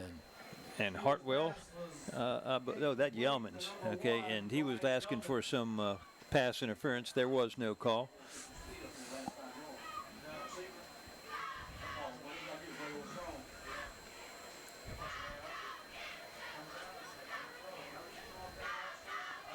So on 3rd down, let's see what HKT draws up for this play.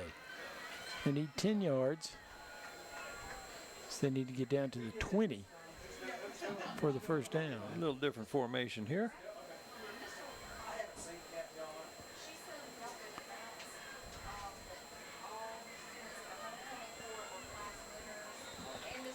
And you can tell that Schuler sort of half-arms it a little bit of it's not getting the ball behind his head and firing it. You know, they brought in an extra back to act as a blocker, give a little bit more protection.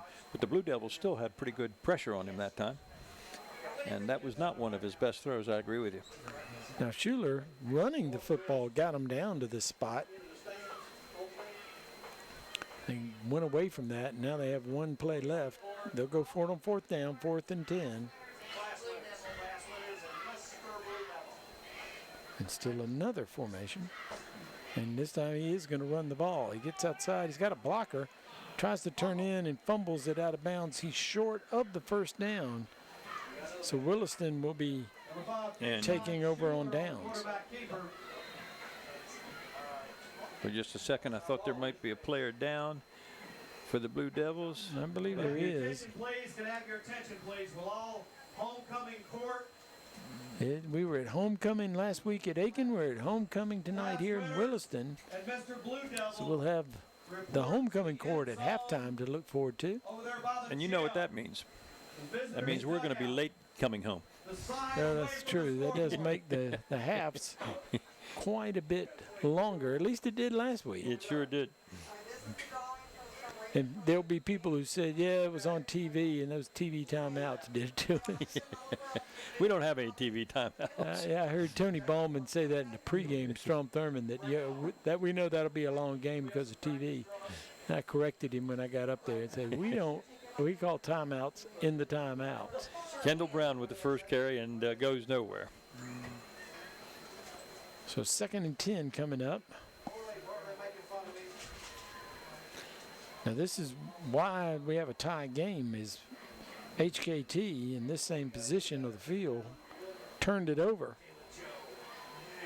and helped Williston-Elko pick up that touchdown and 2-point conversion. You know, last week we saw an offensive and defensive line that could have been in a small college. This week, Jamarius James, number 77, stands out. He is a man among young men. And the camera's close like that, you can tell he is bigger than everybody else out there. By a large measure. And there he is getting off the top of the pile on the sack. So it's going to bring up 3rd and long. We'll call it about 18, 3rd and 18 for the Blue Devils. There's the Aiken ophthalmology. Did you see that replay? Well, he fumbled the ball, and now the offensive lineman just reaches down, picks it up. Hey, look what I found. That's good. Yeah, the whistle must have blown, we hope.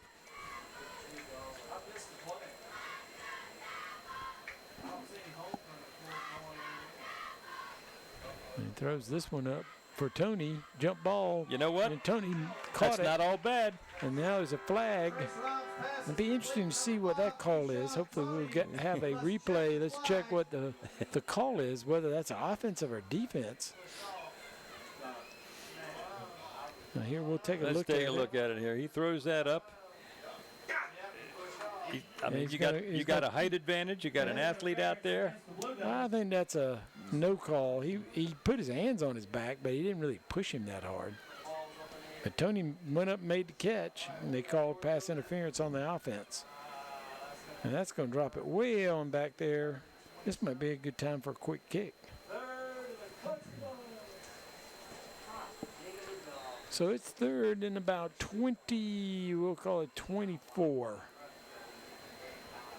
As Williston has dropped back all the way inside the 5. Going to go long again down the field. Man out there. And he's out of bounds. Incomplete. So Williston backed up a long way, and now they're going to leave it up to the punter to be kicking with his back heel in the Tyler end zone. And now that was a nice catch there. He went up, the sophomore, A.J. Chandler. Too bad he was out of bounds, but showed some athletic ability there. And as we always say, this could be exciting, especially when you're punting from your own end zone. We saw the Blue Devils come after the last punt. Let's see if HKT brings pressure. Where is the punter? Oh, there he goes. And he gets it away, but it's off the side of his foot, and it's bouncing along, goes out of bounds at the 40-yard line. Turned out better than it looked. Yeah, much better than it looked. And HKT, though, will set up in Blue Devil territory with a tie game at 8-all. And 3 minutes and 13 seconds left until halftime. So plenty of time on the clock for HKT. And again, I think I'd go back to the quarterback keeper. It was effective to start that last drive, no question. And he came up a little short on 4th down when he did the keeper. He got about 8 yards. Yeah, but that was only after 2 incomplete passes, right? Yeah. Right. Yeah. So maybe they should just use that, see whether they can put it in. And the good news for HKT, they're going to get the ball to start the second half also. So he's got 3 spread off to his left, 2 to the right, and now a flag comes out. And as our friends next door say, it was a false start. Let's see if the officials agree with him. They were trying to communicate. The receiver and the quarterback were trying to communicate there, and it backfired on them. So that backs him to the 45. It'll be 1st and 15.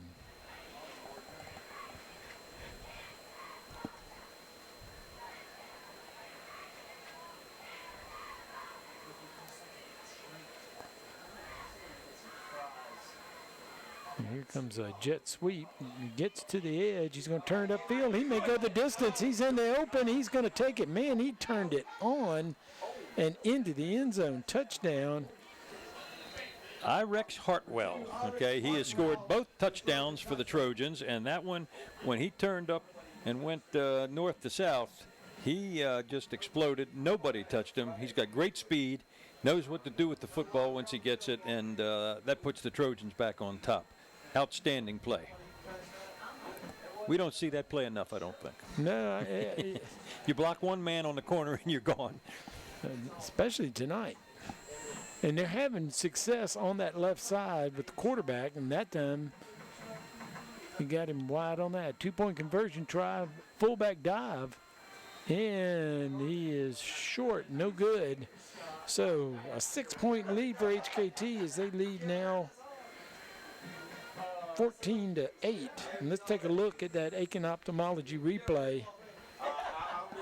You called it, jet sweep. There's the one block that you need right there, number 11. Makes a nice block, and that's all it took.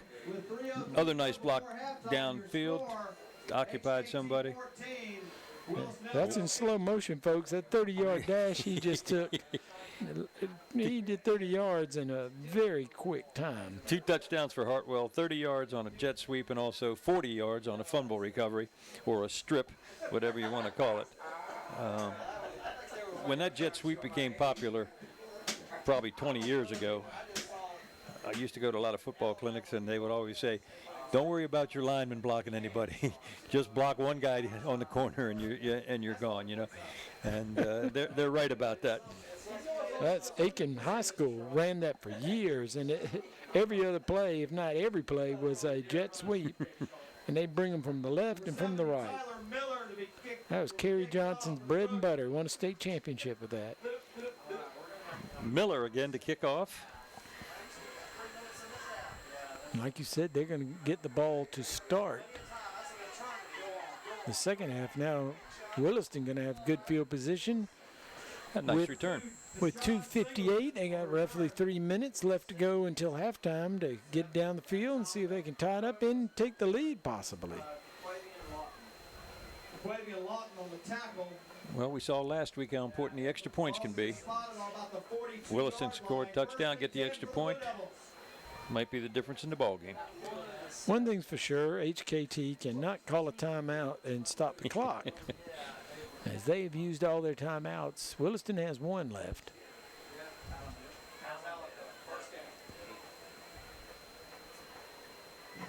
Plenty of time to go down the field, guys. 41-yard line, Chandler Law Firm, 1st and 10. That's a backwards pass. Yes, it was. He did not drop it. Now gets away. Going to pick up some yardage, not much. About 3 yards. So it'll be 2nd down. Now we got a timeout. Now, did Williston use their last timeout? Or why are they, or is there a flag?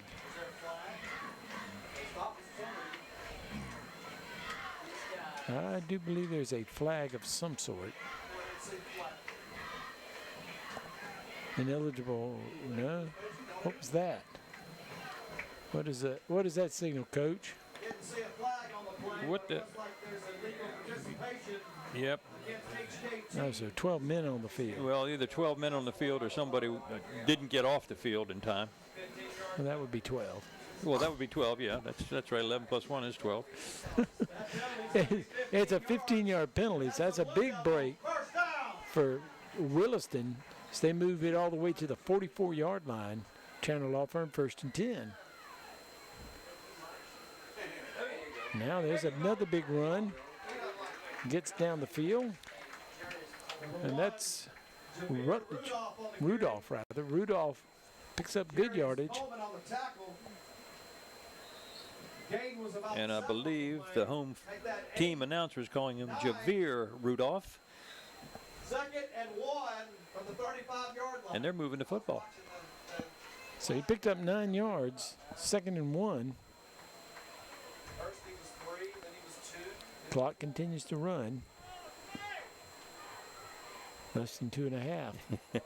Some of the fans giving a little help to the coaches. He's hitting the wall. Oh, another wide open. Cuts outside. He may get in. Now they're going to bring him down, but at the 10-yard line. So Rudolph comes back and makes a big gain. And they have found something on the left side of that offensive line. Nice block by number 56 to spring him. Right here, I thought he was going to get it. He stumbles a bit and run him out of bounds. It's 1st and goal as the ball's just over the 10-yard line. And number 56 is a sophomore, K.D. Waymeyers. Really nice block. Here's Brown. Brown caught in the backfield. He's dragged down and a fumble as the beanbags came out. And HKT recovers the fumble.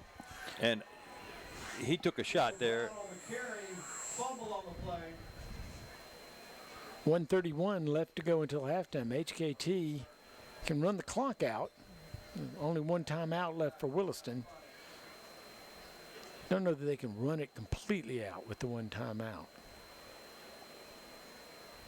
And that is Brown, I believe, number 24, who is the ball carrier and is still on the field. This is good news. I'd like to see him getting back up. Atta baby. He looks good. All right. Looks all right. Good. So they're calling HKT back out to the field, where they'll have a Chandler Law Firm 1st and 10 at the 10. And this is a place where I'm sure the coaches want to be careful for HKT, and Williston will be looking to perhaps, they got a safety. Well, that was HKT. They got the safety earlier. Don't know if he started the clock or not. They take their time. Clock has not started yet. Well, not they. I'm talking about the play clock. Don't know if they have a play clock, do they? No. Keeper on that is Schuler. He doesn't get any yardage. So I'll bring up 2nd down and 10. Keyshawn Schuler on the quarterback keeper. Talik Broxton on the tackle. I suppose Williston will hold this one time out. Short gain on the play brings up 2nd down and 9. So you got two 25-second clock's 50. With the timeout left, they should have little less than 30 seconds. If HKT doesn't get a first down here.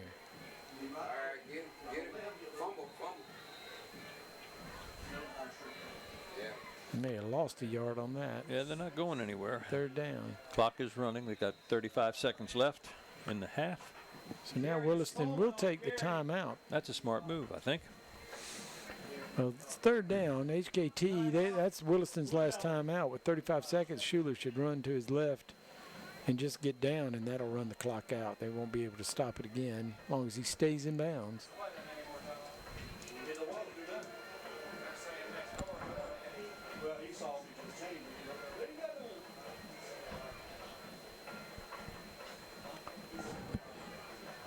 What do you think they'll do, Coach?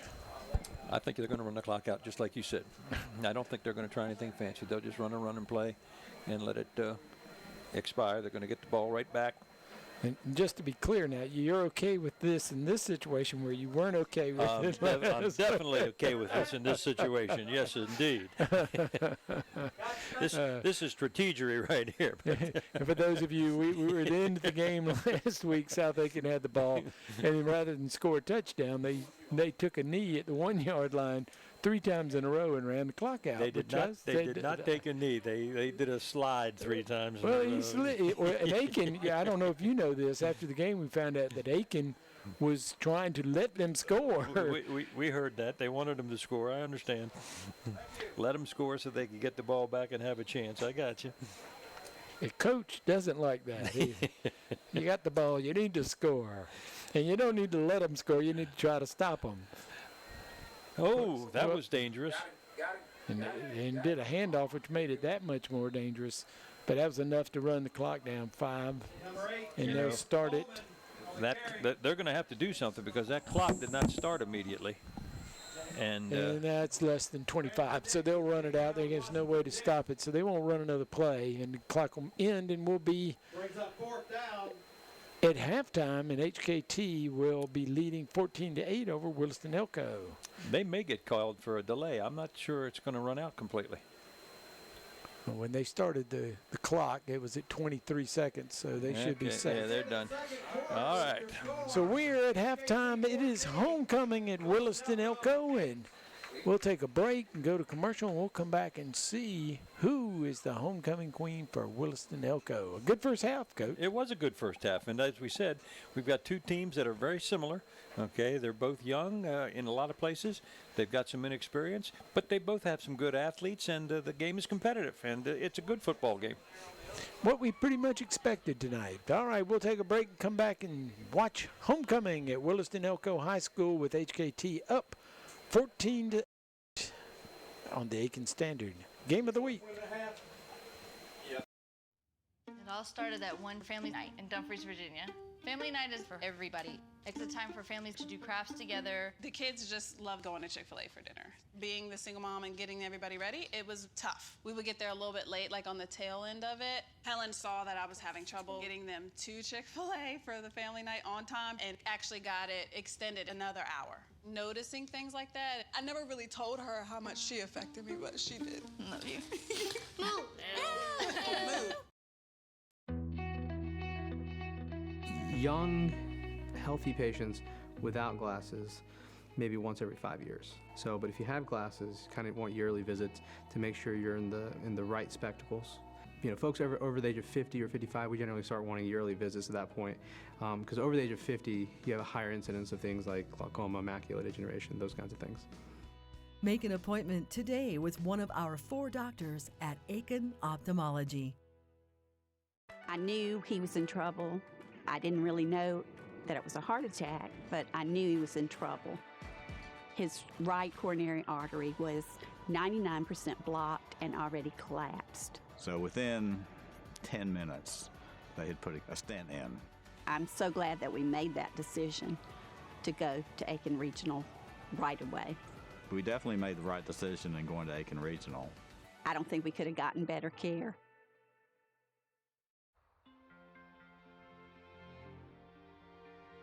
You can't always be there to protect her down the road.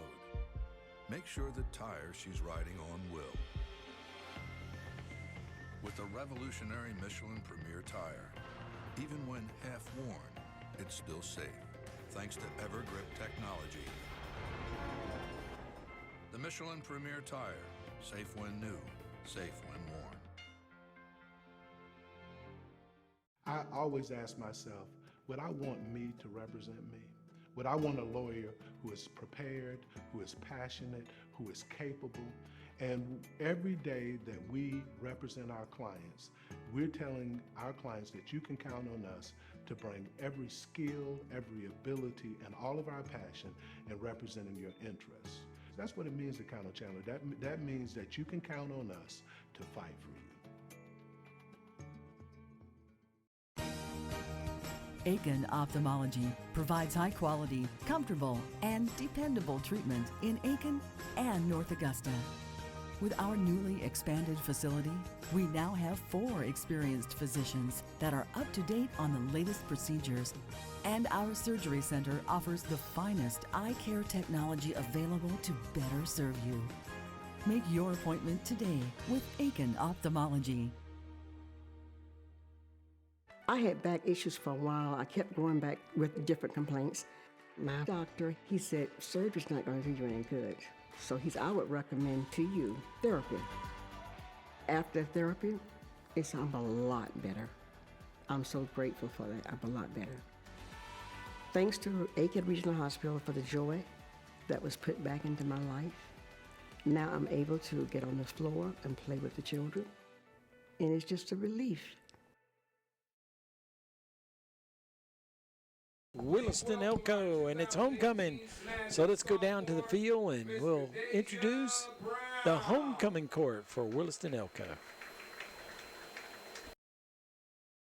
Daughter of Rocky Brown and Connie Johnson. She is escorted by her mother, Connie Johnson. Just an FYI, I can rotate around. Let's have another round of applause from Miss There's a lot going on in this tailgating bit. If you want the shot, I can get it. Please welcome our 2018 Jazzy Junior, Elacia Brown. She is also the daughter of Rocky Brown and Connie Johnson. She is escorted by her boyfriend, Mr. Austin Smith.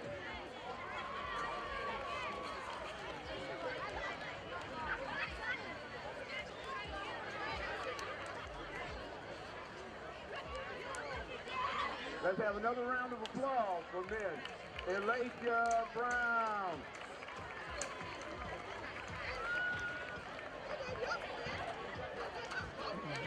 Please welcome our 2018 Snazzy Senior, Cheyenne Navarro. She is the daughter of Teresa Navarro and Jose Navarro. She is escorted by her mother, Teresa Navarro. Her future plans are to attend USC Columbia and major in pharmacy. Another round of applause for Miss Cheyenne Navarro.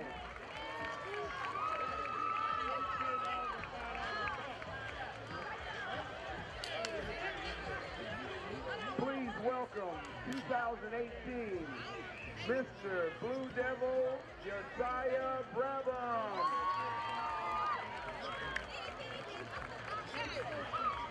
See guys, we got it like this. We escort ourselves and make it look good. Let's have another round of applause for Mr. Josiah Brabham.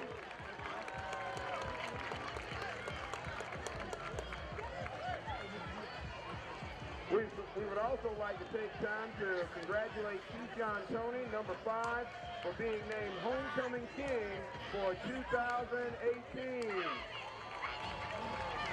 Keyshawn was our Grand Marshal for the parade today. He was able to finish all his academics early and will be graduating in January to play football for the USC Gamecocks. Job well done.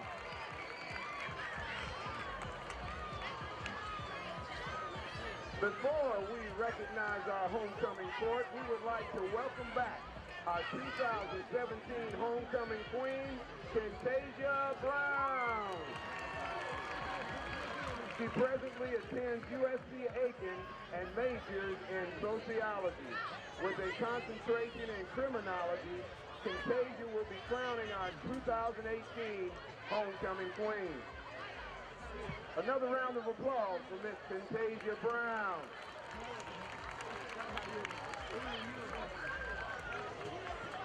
Please welcome Kinsley Jones. Kinsley is the daughter of Tiffany and Keith Jones. She is sponsored by Keyshawn Tony, number 5. She is escorted by her father, Keith Jones. Her plans are to attend Lander University and major in nursing.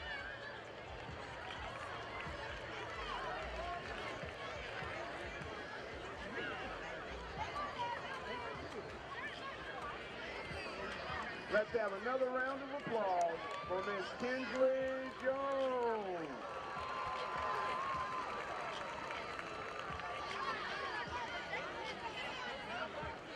Our next contestant, Miss Kristen Ulmer. Kristen is the daughter of Patricia Ulmer and Chris Ulmer.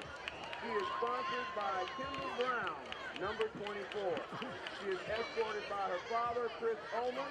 Her future plans are to attend USC Columbia and major in biology. She plans to attend grad school at the Medical University of Charleston. Another round of applause for Miss Kristen Ulmer.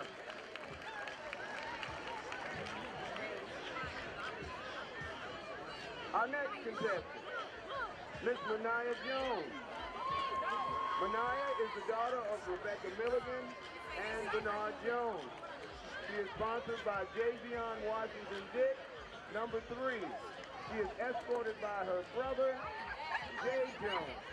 Her future plans are to attend Orangeburg Calhoun Technical College and major in nursing.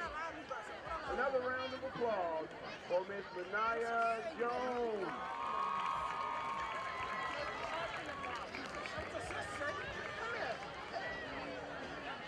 Our next contestant, Miss Pate Lawson. Pate is the daughter of Kevin and Amy Lawson. She is sponsored by Noah Wooten, number 15. She is escorted by her father, Kevin Lawson. Her future plans are to attend Greensville Technical College and major in dental hygiene.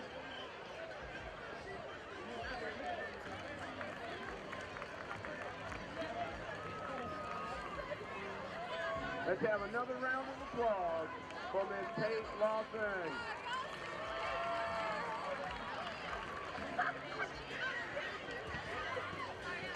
Our next contestant, Miss Laura Megan Rispat. Meg is the daughter of John and Stacy Rispat. She is sponsored by Brandon Richardson, number 12. She is escorted by her father, John Rispat. Her future plans are to attend Greensville Technical College and major in dental hygiene.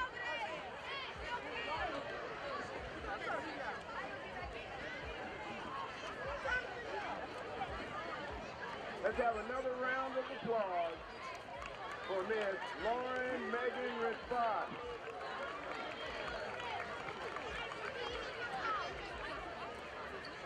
Our next contestant is Miss Danielle Edwards. Danielle is the daughter of Thomas and Deborah Edwards. She is sponsored by Brandon Nix, number 53. She is escorted by her father, Thomas Edwards. Her future plans are to attend Clemson University and major in early childhood education.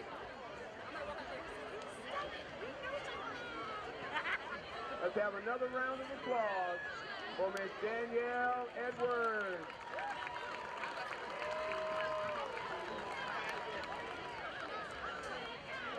And last but definitely not least, welcome Alexis Wall. Alexis is the daughter of Amanda Stanbrook and Leland Walsh. She is sponsored by Joshua Craig, number 68.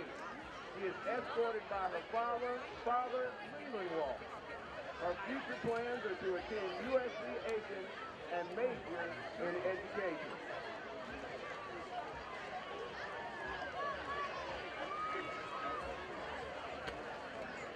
Let's have another round of applause for Miss Alexis Walsh.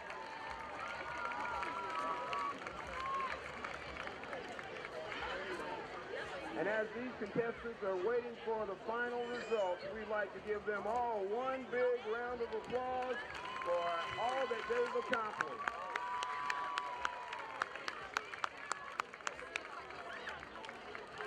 At this time, we will recognize our second runner-up. Can I have a drum roll, please? Our second runner-up is Miss Mania Jones.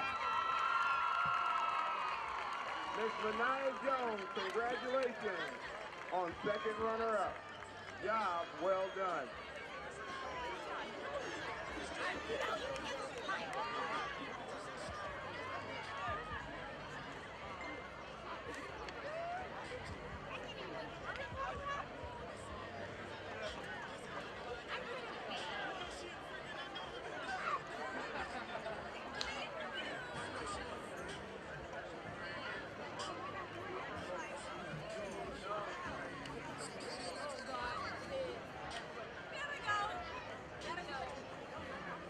Let's have another round of applause for Miss Mania Jones.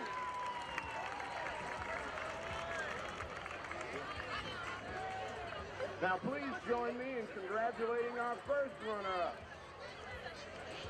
Drum roll, please. Our first runner-up is Miss Tate Lawson. Congratulations, Miss Tate Lawson.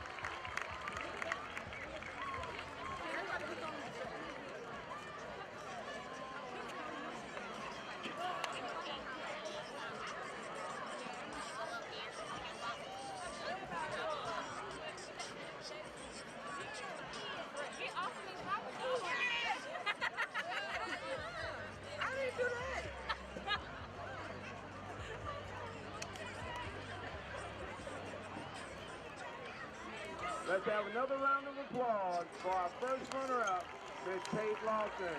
Job well done. Now, this is the moment we've all been waiting for. And again, we'd like to let people know that all the girls out there are queens in my book. So again, there is no greater queen, but we have to crown a winner. Now, if you give me a drum roll, please.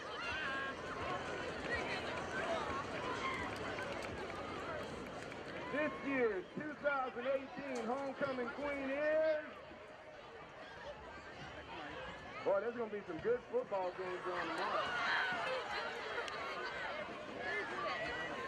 Drum roll, please. This year's homecoming queen is... Hey, guess what? You know the temperature's going to get a lot cooler in another week. Just wanted to let you know. Okay, let's get back to this. Our homecoming queen for 2018 is Miss Kinsley Jones. Miss Kinsley Jones, congratulations on 2018-2019 homecoming queen.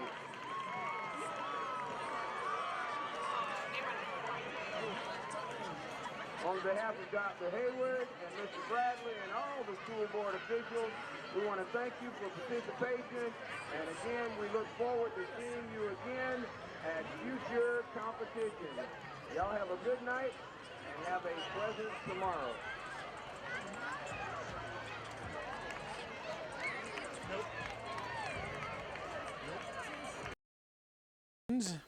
The homecoming queen, and she was sponsored by the king, Keyshawn Toney. So you had to figure when she came out and they said that she was sponsored by Keyshawn and he was the king, she would be the queen. Well, that figures. It does look good. It turned out that way. The king and the queen should be together. So congratulations to both of them. Congratulations to everybody. The first runner-up, second runner-up.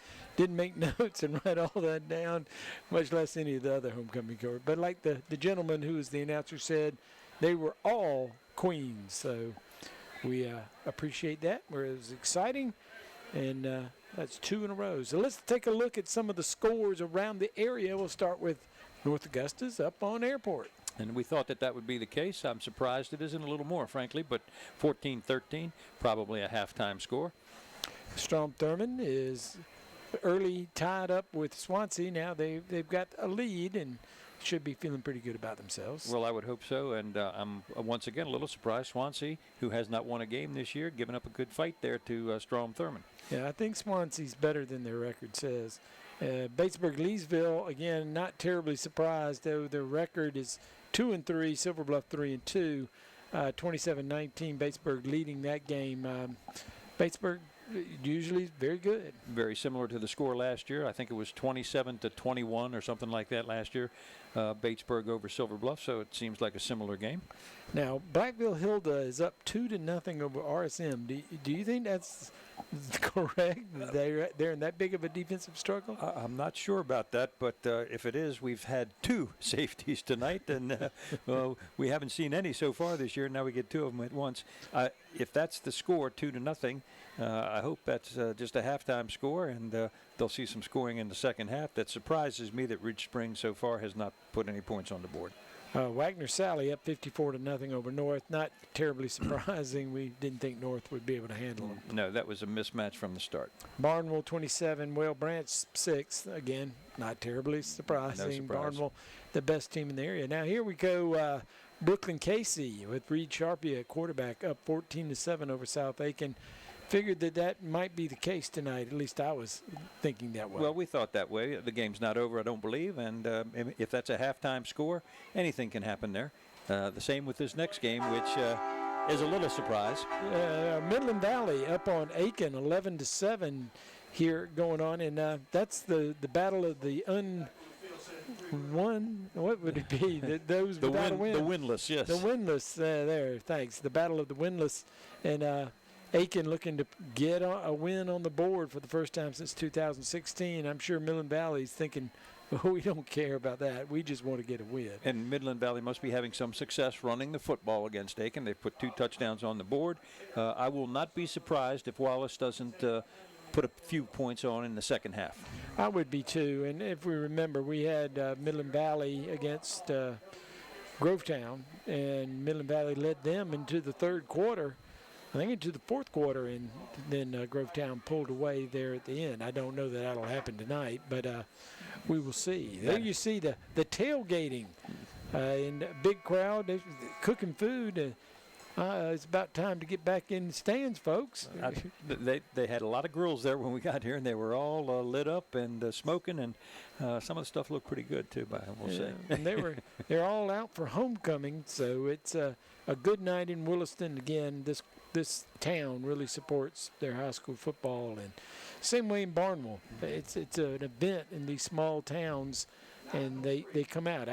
From my perspective, growing up at Aiken, and there was no South Aiken. That was the way it was in Aiken back in those days. And splitting up the two and having a South Aiken and Aiken, I kind of miss the hometown feel of that, though it does give a lot more people an opportunity to play football. No question. Okay. All right, it's getting close to the end of the halftime. We'll go to a break and run a couple of sponsors commercials. We appreciate all of them. Want to mention Julie Subs. Julie Subs provides us with our subs before the game, and they are excellent. We enjoy them. They give us enough that we get some before the game, and then we can have some after the game, and we really appreciate them for doing that. They're located on Pine Log Road, across from Kroger, and in the Staples Shopping Center. So go by and see them and tell them the Aiken Standard Game of the Week sent you over there. I'll tell you what, they are good. And it's funny, a lot of our sponsors I use, as a matter of fact, going to Julie's regularly, and Aiken Ophthalmology, and I know some friends that have used Chandler Law Firm. So the sponsors are being You set yourself up. I was sitting here going in my mind. I had Tyler I've been to, and Tyler, yeah. and Aiken Ophthalmology. I was there last week before last, but I was going to ask, what did you use Chandler for? I said I didn't say I did. So far, I might have to one of these days. Everett, if I need somebody, I'll call you, buddy. So far, so good. It hadn't happened. All right, we won't take a break. Our break was for Julie, and we just mentioned everybody by name. All right, we'll get set. Hunter-Kinard-Tyler is going to start with the ball, and I think we will have to turn the lights off. There they go. Turn them off for us. All righty. So I have to admit, you can see much better with the lights off as far as the game, which is generally what we're here for, not to read our program. Who needs a program and to know who the names of the people are? I think we do a great job of that. You do a great job because he's got glasses along with his laser vision. All right, 14-8, our halftime score, and HKT will get the ball and see if they can extend that lead.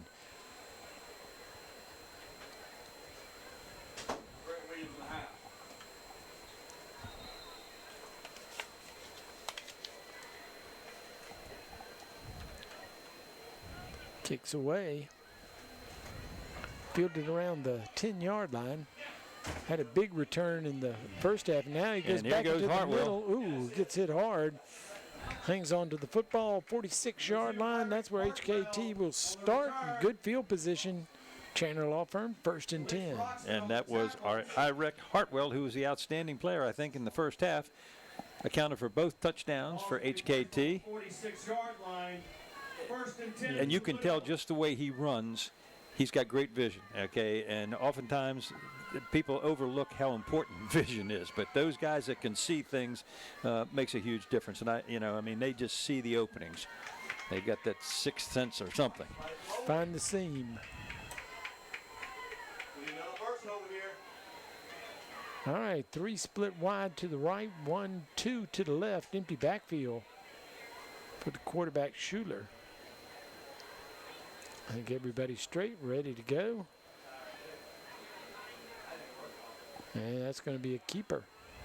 And linebacker comes up, makes the tackle. That's Brown. That is Brown. Glad to see him active already.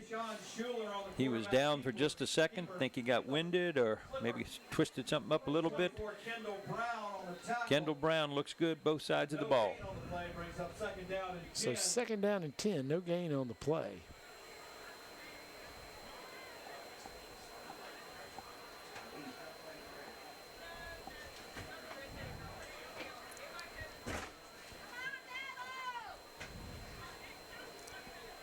I looked at the jet sweep and sort of froze everybody for a second.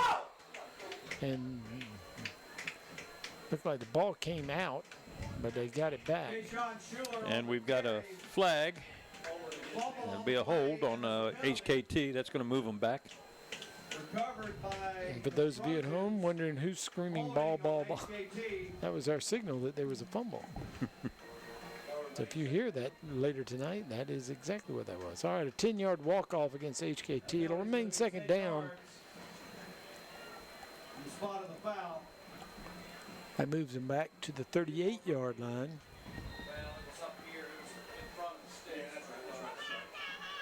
The hold was downfield.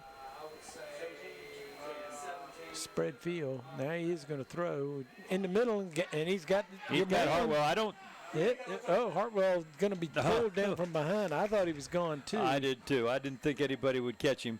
Okay. Folk able to tackle him and keep him out of the end zone, but that flips the field as he gets down to the 20-yard line. And Darian Folk with a touchdown-saving tackle. When Hartwell gets the ball, it's scary for the defense. Nice tackle. Good job. Inside the 20 to the 17-yard line. This is a little handoff inside and getting good yardage. Now they're looking for Schuler.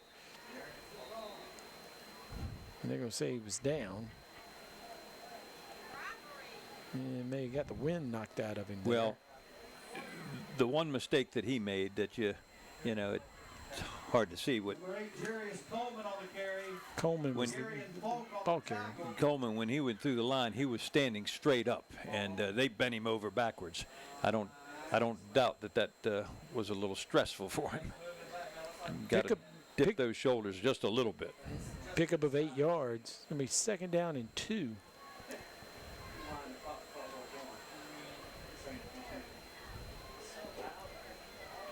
Inside the 10-yard line at the 9.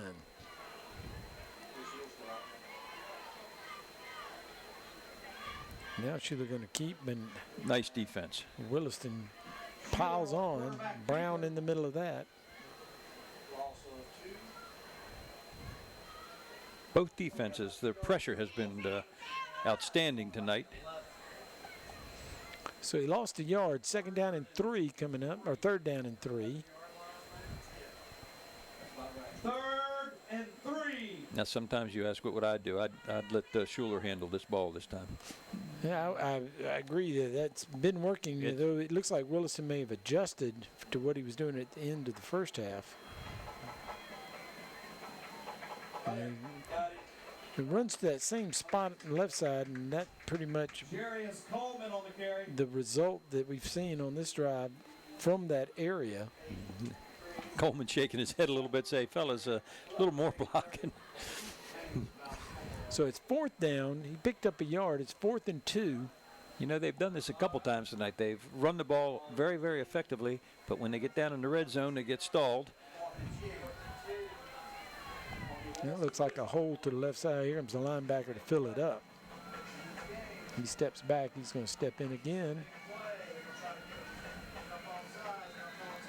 And we're trying to get a movement across the front that would walk it off to get the 1st down. HKT will take a timeout and talk about what they want to do here on 4th down. I'm assuming they don't have a kicker. We've only seen 2-point conversions. And they may not be too experienced, so to say, at field goal extra point kicking. And you know, you might be right, because even when they kicked off a couple times tonight, the ball has been very low, not a whole lot of height to it. Well, when Williston had their state championship team, and the teams during that era every year, they went for 2 every time. They didn't kick points. Staley would kick it every once in a while in a blue moon. All right. Hunter-Kinard-Tyler is ready to go. They'll wait for Williston to get back out on the field. They need 2 yards. What's their best 2-yard play? Again, I agree with you. Get Schuler the ball. And give him a little option to, I mean, you know. He's got Coleman to his left. Oh, he's going to throw. He had a man, and he overthrew it and threw it wide. The ball will go over on downs to the Blue Devils. So Williston holds HKT, turns it over on downs, and keeps HKT off the scoreboard. I can't blame him for trying to get that ball to Hartwell, but that was not well executed. I think he hurried it a little bit. I don't think Hartwell would have had the 1st down anyhow, because there was a defender coming up quite quickly. So Williston will get the ball for the 1st time in the 2nd half. And what were you saying? I was going to say, you were talking about the extra points. My sons both played for a legendary coach, and when the 2-point conversion became an option, he said, anybody that wants you keep going for 1. I'm going to go for 2 every time, and it worked out pretty well for him. But there's a lot of teams that will do that, and there's good reason. It's only 3 yards. So good play there by Williston. They can change their count, get HKT to jump. So they'll move 5 yards up, and now they only need 5 more yards to get another 1st down.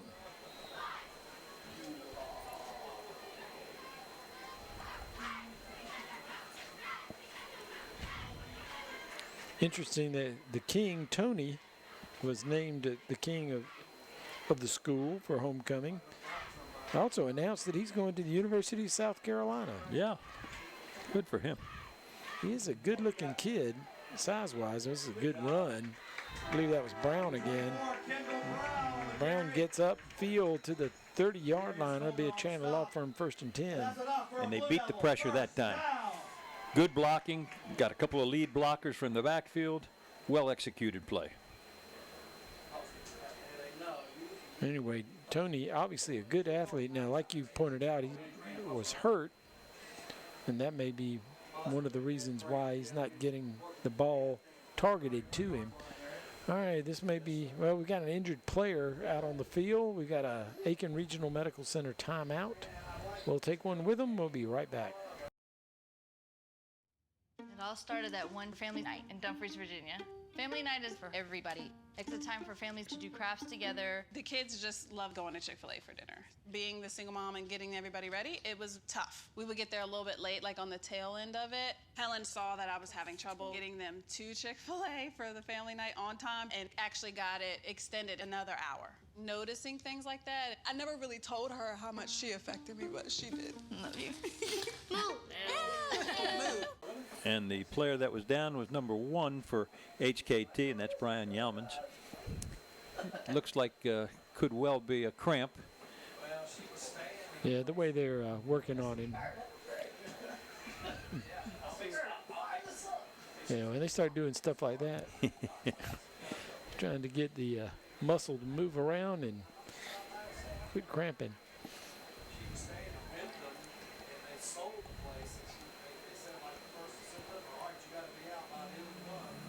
And you know, with so many players going both ways, little heat out there tonight, doesn't surprise me that we would see some cramps.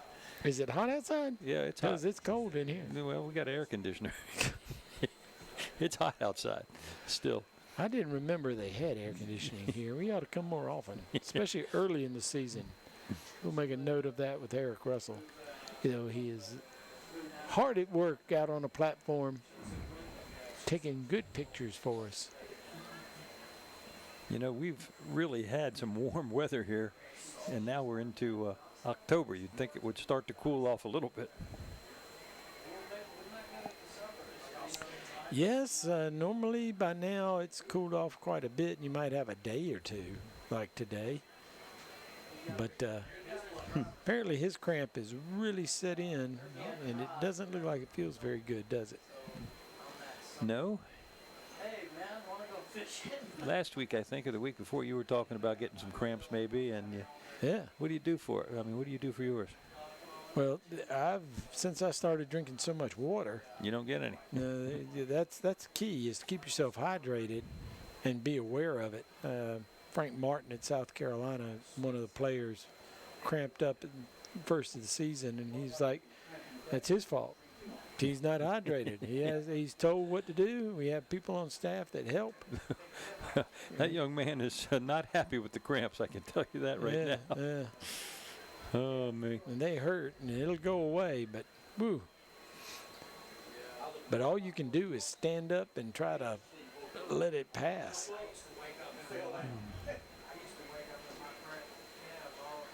All right, the teams are back out on the field, so we're about ready to go as they'll continue to work on him on the sidelines. Yeoman's, it'll eventually get out of there. He's not comfortable right now. He better start drinking. Drinking water now won't help. It's going to take 24 hours for that to kick in. Doesn't hurt, though. You know, there are a couple things that people swear by, and I don't. Pickle juice. You know, vinegar. Okay, vinegar is one. Yeah. And mustard. Okay. I haven't had much success with mustard. Pickle juice, I don't guess I've had much success with either one. Water is really the best thing. Well, if you're hydrated, that's true, but yeah, and keep it on. But yeah, a lot of people swear by the pickle juice. Yep. And vinegar. Yep, they do. And I'm a big vinegar guy too. Here comes some pressure. Oh, and they got there in the backfield. Keeps moving. Brown with the ball. Brown he's tough, I'll tell you that.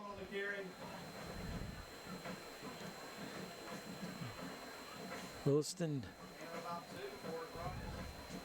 will have third down and about 6 yards as they pick up 2 on that. 3rd and 6 from the 35-yard line. Williston doing a good job HKT had moved the ball inside the 10. Williston stopped HKT, so now they've brought it out, gotten out of the shadow of the end zone at the very least, out past the 30. And there goes a flag, and that was thrown over here on the side in the HKT backfield. I wonder if that's, how many players do they have out there? 1, 2, 3, 4, 5, 6, 7, 8, 9, 10, 11. There's 11, so it's not that. So they've informed the referee. That was an interesting flag. It came out of nowhere. I thought somebody on the bench. He's waving it off. Yeah, they're waving the flag off. Okay. I think maybe it slipped out of his hand. So did they pick up the first down? I believe they did. They're moving the chains. Got outside, a little stiff arm, turned it in. Ball's on the 41-yard line.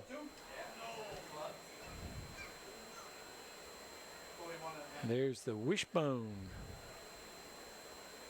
They handed off to Brown. Brown breaks a tackle, gets good yardage. Once he gets past that, he's going to pick up 8.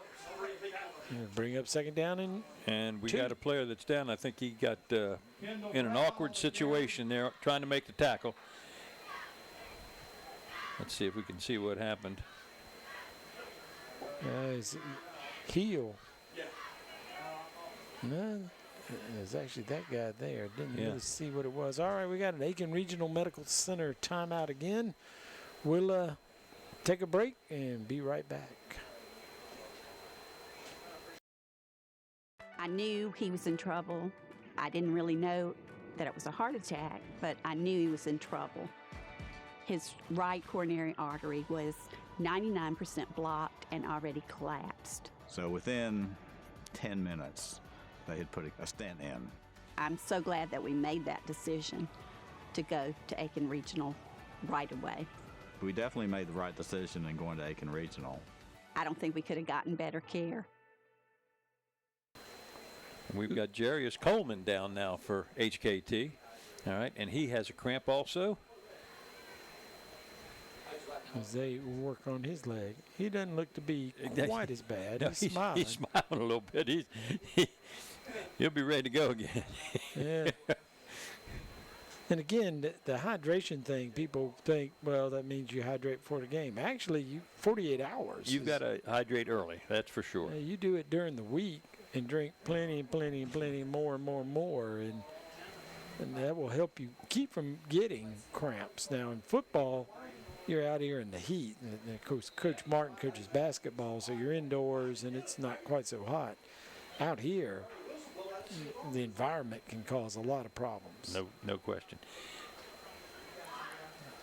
Last couple times I've been to the Masters, they make a big deal of that for the spectators going in there. You know, make sure you hydrate. They pass out water bottles to you. Really? I don't think I've ever had anybody hand me a water bottle over there. Yes, I'm telling you. Hydrate. Pickup of a yard, 3rd down and 1. That's a good effort. Yes, it was. Yes, it was.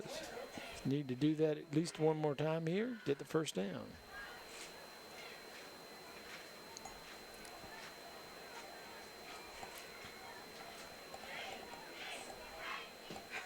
Here's Brown. Brown to get the first down and plenty more as he's in to HKT territory as he picks up about 9 yards to the 41. Let's say he's down at the 42. There'll be a Chandler Law Firm 1st and 10. And he may need to come out for play because his helmet came off.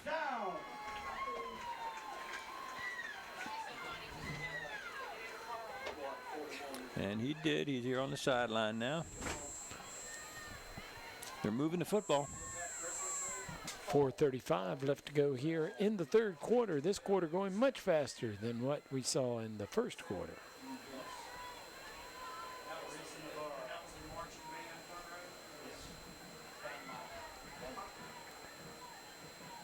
Another wishbone. Finds the seam, turns it inside. There's a flag following him, and that'll probably be a holding call from where that came from. It was downfield. holding is a call against Williston. So that good run. They've had some success with that sweep last couple of series. They give Williston credit. HKT was having their way early in the game. And I don't know what adjustments they made, but they're having some pretty good success now. Congratulations. On your fall wreath. So the walk-off is back to the 50-yard line. It'll still be first down, first and 18. I'm going to say that's about 18. That's 18 in the quarter. First. They don't throw there. Tony over here on the left. They're going for Tony. Downfield, jump ball. He's unable to hang on to it. They're not going to call the interference call, which they won't up here in the booth. Pass. Climb up on it. Climb on. Intended for number 5, Keyshawn Tony. Yeah, I think they got a little bit of a gripe. He's so much bigger than everybody. And for HKT, Hartwell going off, and I believe he's got a cramp. He either twisted his ankle a little bit or has a cramp, but that would be a big loss. He's been a big player tonight for HKT. Second down, 18.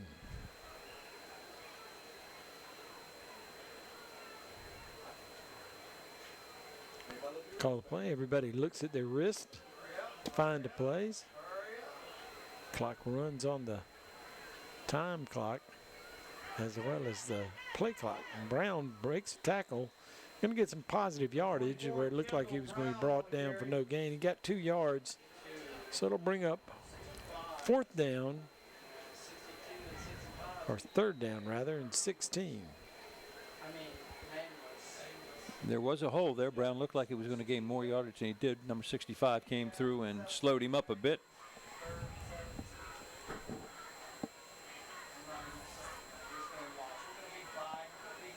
Let's see if they let Rhymes put it up again. Got single coverage over here on Tony.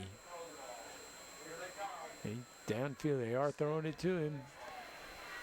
And good defense that time as the safety got over and helped. Yeah, he's nice, he helped him up. And he just did turn around in time. I'm talking about the safety. Made a nice play. So fourth down and 16, and let's see what Williston wants to do. I would punt and try to trap HKT down there. That helped. HKT was not successful when they were deep in their own territory, but doesn't look that way. Looks like they're going to go keep the offense out on the field. It's a pretty gutsy call here because they've got 4th and long. They've got 16 yards to go, for heaven's sake.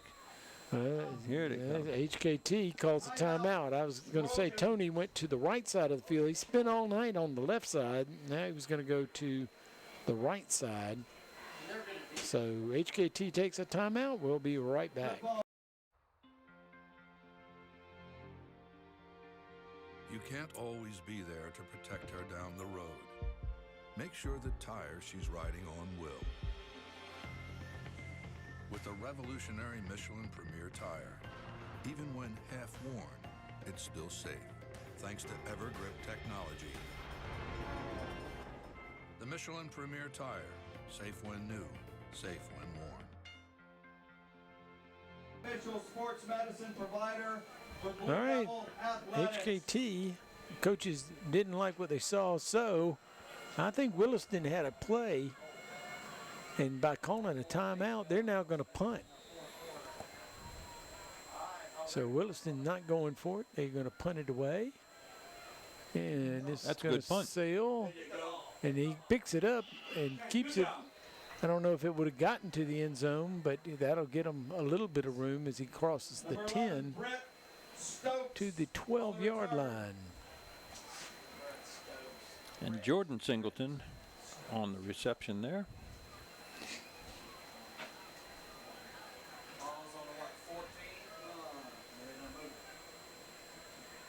Ball's going to be placed on the 14-yard line. First and 10 for the Trojans. So the 14-yard line is the place to start. Chandler Law Firm, 1st and 10, HKT.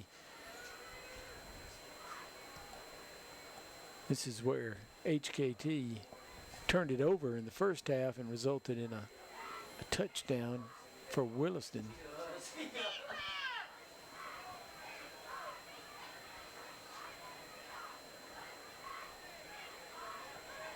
Now they got some room to run here. Finds a gap. Going to get a first down. You're going to take it out past the 30-yard line. Tell you what, that was a nice run by Coleman. Looked like he was going to be cornered in the backfield, and he picked up a good yardage. They spot the ball right at the 30-yard line. Pickup was 16 yards. A lot of Blue Devils there. They just couldn't get him down to the ground. 1st and 10 for the Trojans.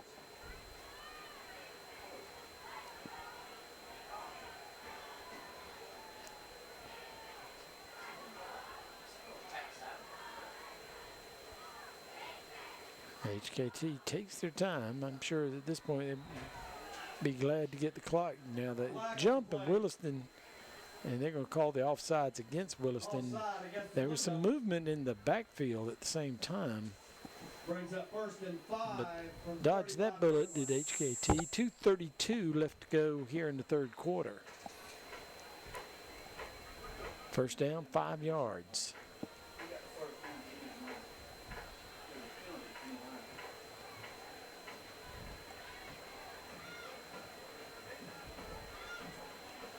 Spread the field, 2 to the left, 2 to the right, and wide receivers, there's a flag. We're not sure who this will go against. I think it's going to be against HKT. I think they lined up all sides. That's my guess. Side judge called it and threw it over on the Williston side. Sometimes they do that, indicating it's on that side.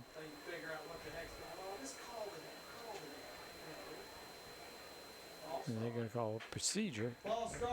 So it was, you were right, against HKT. That'll give them the 5 yards back. So it'll be right where we started a few minutes ago, or seconds ago. Chandler Law Firm, 1st and 10. The 2 wideouts over here, they had a conversation, and then it took them a little longer than normal to get lined up. And I was thinking to myself, I always had my wide receivers say something to the referee. Am I okay? Have I set? Am I on sides? Ask them. Yeah. Usually if you do that, then they're not going to call a penalty on you, but I just had a feeling that that's who they called it on.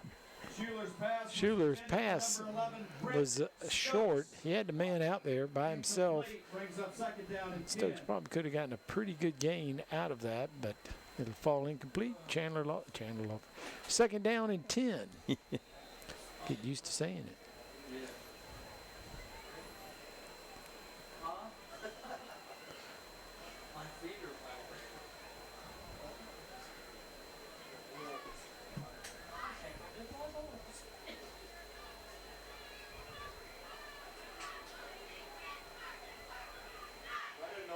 That's a great defensive play.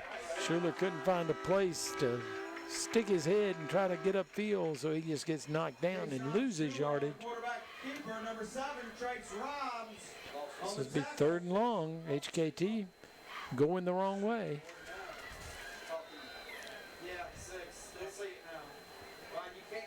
And the quarterback, Trace Rhymes, made that tackle, and he shot up the field very aggressively. Good open field tackle. Called us 3rd down and 18. This has caused him a problem before. Now he's going to run. He's got some space, too. If he could have gotten a block there.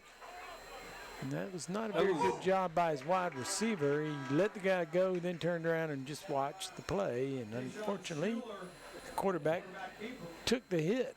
A lot of people surrounded him here, but I believe it's Kendall Brown, number 24, who's going to make the final tackle. Watch number 3. Well, he's going to come into you right there, and he doesn't block him, and he doesn't block him. That will not go well in the film session. Well, there's a couple guys that are in on the tackle, and Brown finished him off. good pickup. It's 4th down in, we'll call it 7. So he picked up 11 yards on the play. A.J. Chandler back to receive the punt. I'll tell you what, Brown has been all over the field tonight, offensively and defensively. Good football player. Good kick, get it away quickly. Feels it, though. Quickly getting up there and fighting through to midfield. He's going to be into HKT territory, and that's going to be the final play of the 3rd quarter as the buzzer sounds. So our score is the same after 3 quarters as it was at halftime. 14-8, HKT leads Williston-Elko. We'll take a break and come back for the final quarter in tonight's Aiken Standard Game of the Week. I always ask myself, would I want me to represent me? Would I want a lawyer who is prepared, who is passionate, who is capable? And every day that we represent our clients, we're telling our clients that you can count on us to bring every skill, every ability, and all of our passion in representing your interests. That's what it means to count on Chandler. That means that you can count on us to fight for you. 3 quarters are in the book here on the Aiken Standard Game of the Week. We're at Williston-Elko, and Williston-Elko finds themselves looking up at HKT 14-8, which was the score at halftime. No score for either team. Both teams had pretty decent drives, but couldn't put anything on the board. Couldn't do it. We've had a few timeouts tonight. I've noticed Amari Rudolph, number 75 for Williston-Elko. That's the lineman that has been hurt. He is a stout young man. I'm sure he could have helped him if he was able to play. Hurt himself in the preseason. Has not been able to suit up yet. He is a big boy. Yes, he is. 48-yard line into Trojan territory. That's sort of a crooked wishbone there. It was offset to the right side. And Brown gets hit, and he took a pretty good shot too, and they're going to check on him. He's staying on the ground.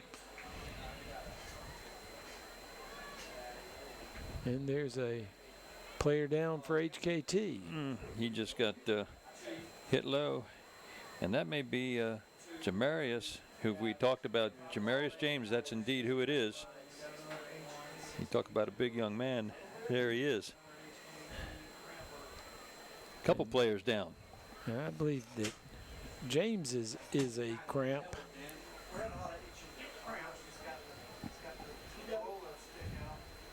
Well, there, that shot's a little bit better shot. Yeah, and they're going to bring his leg up and work on it. They'll need some help. They'll need 2 or 3 guys to bring that leg up. I think for Brown was just popped. He's up and moving around, so he should be fine. As we have an Aiken Regional Medical Center timeout on the field. We'll keep it here. We've had quite a few tonight. Got the roll bar out there on James. And he looks a little bit like, no, I don't really like that either. I haven't seen that a lot in the past, where they will rub a cramp in that fashion. But they've certainly used that tonight a lot. They're going to get him up. Yeah. Worked that time. He's a big boy. Yeah, and I just like to see him when they get back up. I don't want him down with a sprained ankle or a sprained knee or anything like that. A cramp we can live with. There's some of our homecoming queen court.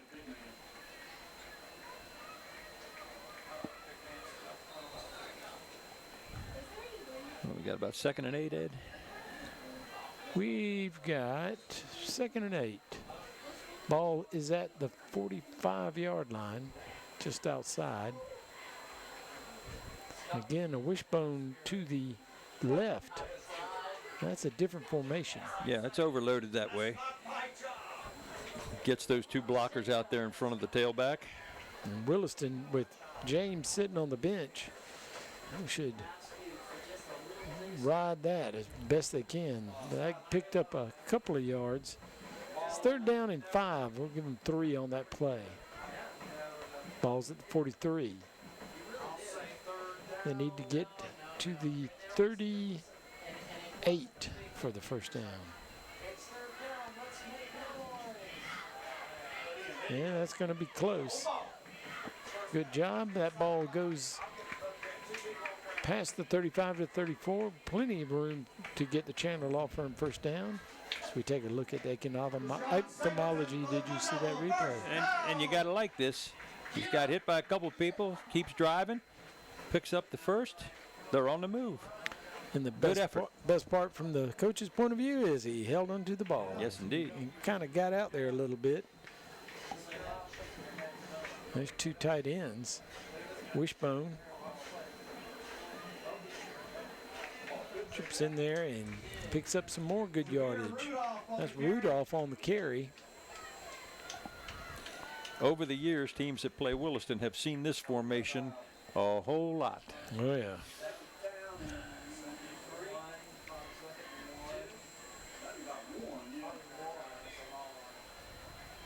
So he picked up 9 yards, so 2nd down and 1.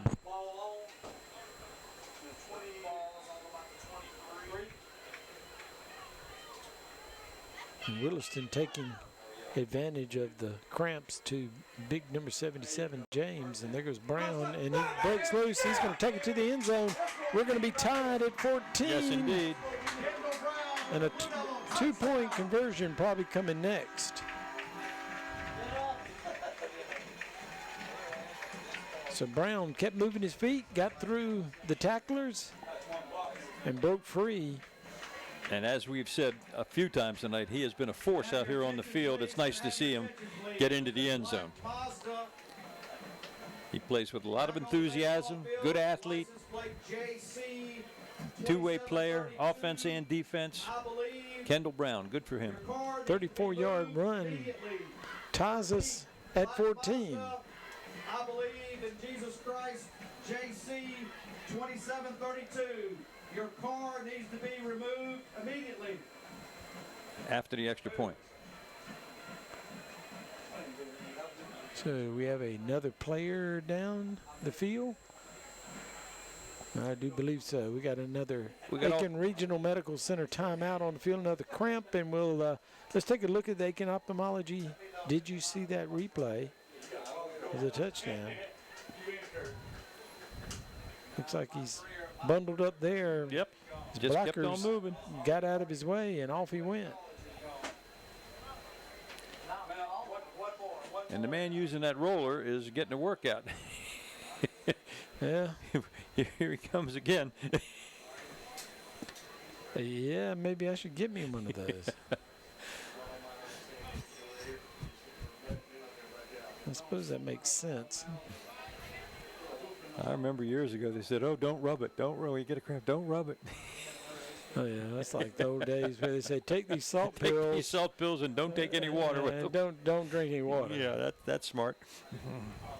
It was impossible to do, is what it was.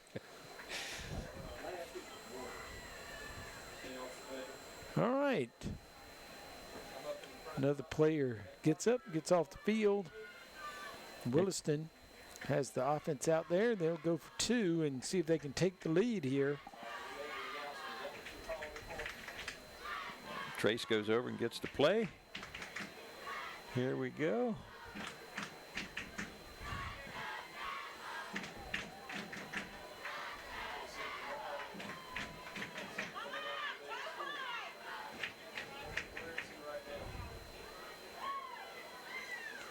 There's a run, and he's going to cut yeah. it in the end zone. So Williston-Elko gets the 2-point conversion.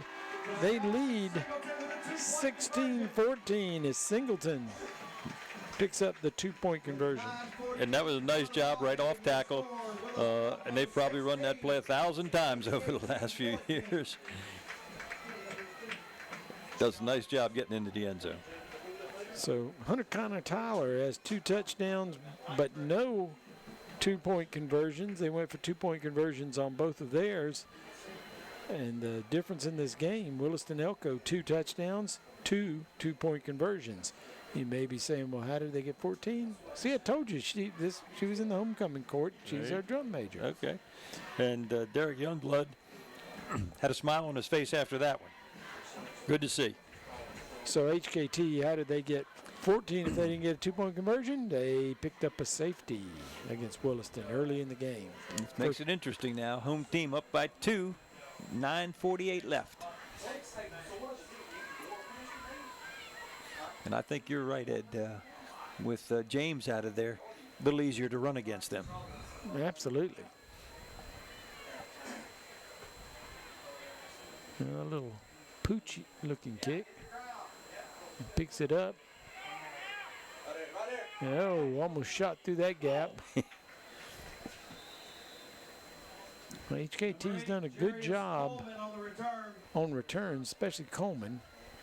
Trace Rhymes on the tackle. So we take a look at this one again. Gets into this little shrum here and boom, almost came out of it. So HKT, who's led the whole ball game, they were tied at 8. Now, for the first time, finds themselves trailing. So we'll see what they can do here in the fourth quarter. 9:41 left on the clock for tonight's game.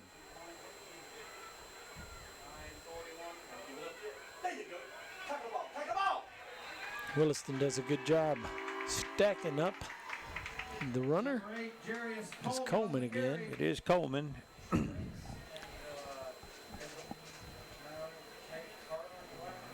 Lost a yard. Second down. They're going to say no gain. Second down, 10. And I think that's a new running back. That's Gabe Funchess, number 6 instead of number 8. Hard to see the difference, isn't it? It is hard to see the difference. Now we got number 8 in there. Or is that's still number 6, isn't it? Yeah, Funchess.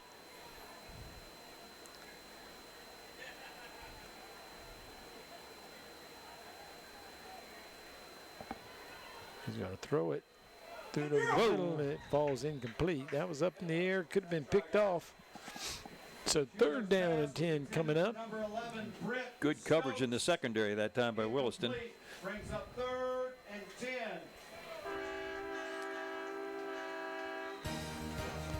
Aiken off the. Well, that's a quick instant replay Aiken ophthalmology peek before we get this next play in.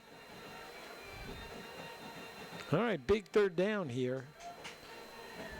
Clock winds down less than 9 minutes. Quick out. This time he gets a receiver. Williston, good job on defense. Good job, very good. Gets up, makes the hit, holds on, and drags him down. Hartwell back in the game. He had cramps a little bit earlier, and looks like he's got another one. Could not get away. Well, once you have cramps in a game, they don't usually go away in that night. Good defense that time. Nice reaction. Lots of pursuit. So the gain was 2 yards. It's fourth down and 8. Blue Devils going to get the ball back, and I believe they'll come after this one again. It'll be interesting to see if James comes back in the game. I'm sure if he's up to it, he'll be there. Kick away. Not going to get a chance to return that. That's going to be about a 33-yard line. HKT downs it, and Williston will take over. Channel Law Firm, first and 10. 7:41 left to go in the ball game. Final score: North Augusta 28, Airport 10. Good win for North Augusta. And went into Airport to get that win, so they're back on the winning track after taking a tough one with BC last weekend.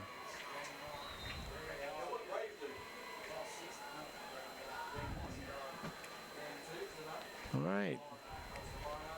And big number 77's out there. He's limping a little bit. He's been big for HKT, and there's nobody guarding Tony now. They get out there. They'd gotten the snap a little earlier. There you go. Hold the ball. And that went right over where James was. So James may be a little bit slowed by his cramps. That picked up 11 yards. They're to the 45-yard line. Chandler Law Firm 1st and 10. Javier Rudolph on the ball carrier, and nice run. He's only a sophomore, lost his helmet, however, and he'll come out for a play. Looks like another cramp. And another Aiken Regional Medical Center cramp timeout. All these different cramps, not serious obviously, but they slow down the tempo of the game, break your momentum, just detracts from what's going on out there for sure. I can't remember the last time I've seen this many cramps in one game from one team. And when HKT goes back and looks over this, the fact of so many players having to go out and some of their better players. So we got an Aiken Regional Medical Center timeout on the field. We'll take it with them. I knew he was in trouble. I didn't really know that it was a heart attack, but I knew he was in trouble. His right coronary artery was 99% blocked and already collapsed. So within 10 minutes, they had put a stent in. I'm so glad that we made that decision to go to Aiken Regional right away. We definitely made the right decision in going to Aiken Regional. I don't think we could have gotten better care. All right, coach is still attending to the cramp. That's number 3 for HKT, which is Palmer. And if this keeps up, we're going to be able to say that each one of their players has had a cramp. There has to be at least 5 or 6 that we've seen so far. At the very least, I don't think number 1, Yeomans, has come back in. Has come back in, no. His was the worst. That was the first one. This one seems to be hard to get out as well. Brooklyn Casey and South Aiken didn't quite catch that score, but looked like it was. There we go, 28-28. So good ball game. They're having a good time over at the Stomping Grounds tonight. A good game to watch there. And I think they're doing the right thing here. When these kids get these cramps, I think they can get them off the field a little quicker than what they're doing.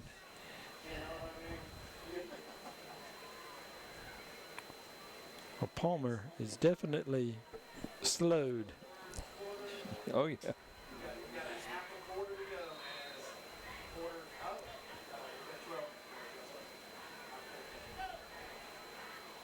And with so many of those tonight, they're going to look back as to what do we need to do? Get some hydration. All right, here comes the wishbone. And it looks like, well, nice spin. He spins out of it. He's going to get positive yardage. That was a very nice run. Singleton on the carry. Singleton. Of course, I don't know that we really need to tell them who it is. Our PA announcer is loud enough that surely everybody hears that.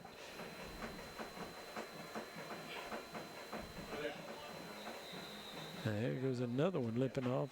Is that Yeomans limping off the field? No, I don't think. Oh, yes, it is. Yeah, number 1. He's limping off. Hartwell just limped back on a little bit. He doesn't look like he's completely finished with the cramps, but he's back out there again.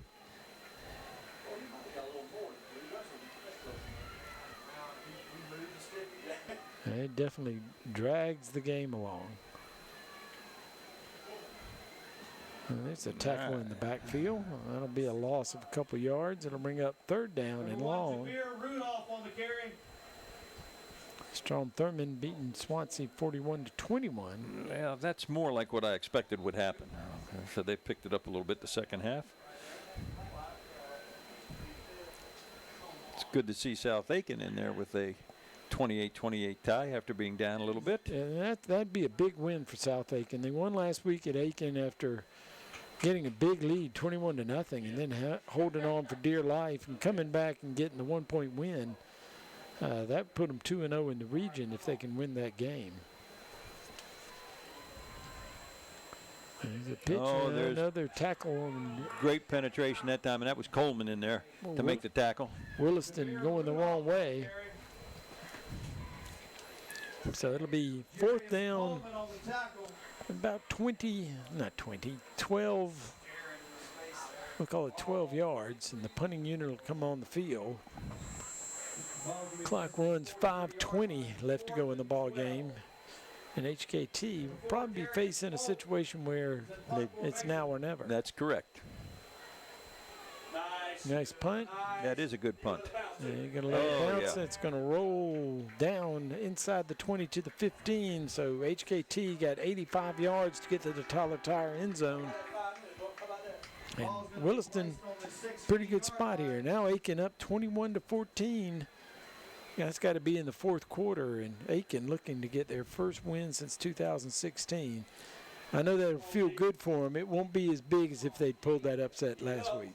Well, 14-7, they were down, so now they're up 21-14. So I got to believe Wallace threw a couple touchdown passes or had some hand in Aiken getting 2 touchdowns here in the second half. No question. So let's see if HKT is up to moving the ball. Moving the ball down the field. And he's calling for delay of game. One of the players is calling for delay of game out there, and not getting it. That's interesting. Is they've done that a couple times, and now they do. Now maybe they do get it. I was gonna say, I can't believe he wouldn't start the clock just because they. Yes, indeed. That's unusual for the player to recognize that. Hey, they're taking an awful long time here, ref. Let's get them moving. 5-yard walk-off. Drac backs them up to the 10. Now they got to go 90 yards. Schuler gets upfield. He'll get the 5 yards back. It'll be 2nd and 10. Yes, he did. Yeah. Schuler on the quarterback keeper.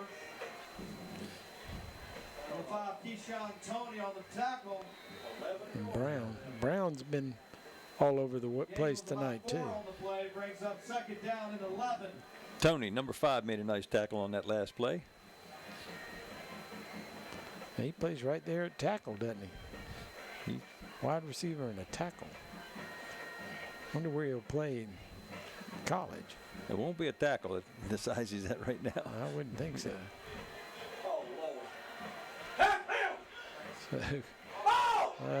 He was down, so that's not a fumble. Yep, the referee immediately signaling down. Schuler's pass was complete. The number 4, Jordan. So we got another injured player. I believe this will be another cramp situation. Yeah, he takes a shot on his thigh here, and Rhymes on the ground gets up and makes the tackle and knocks the ball out, which isn't a bad idea.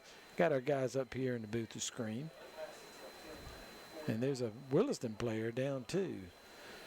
So we have another Aiken Regional Medical Center timeout. Aiken Regional Medical Center getting a lot of pub tonight for the injuries, and that doesn't look like a cramp. No, it doesn't.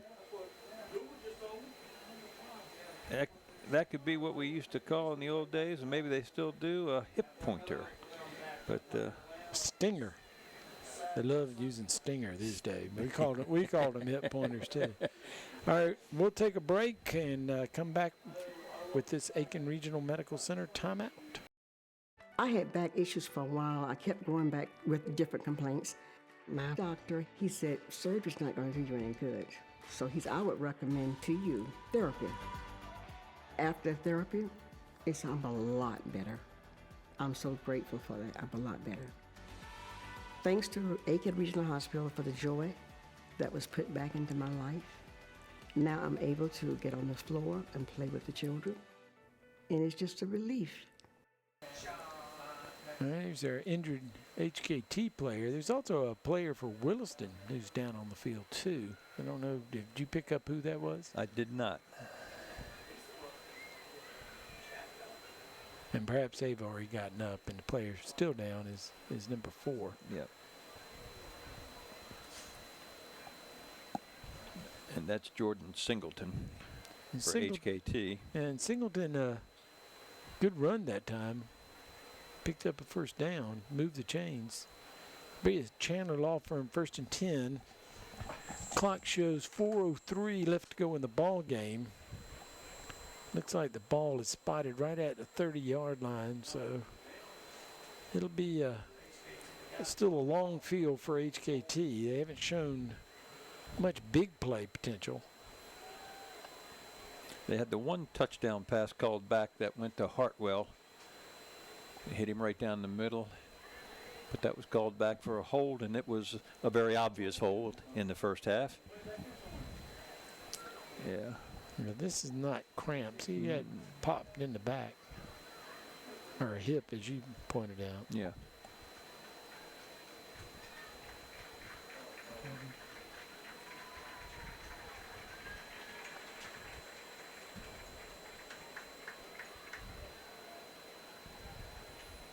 He'll be sore. Get the ice bath ready.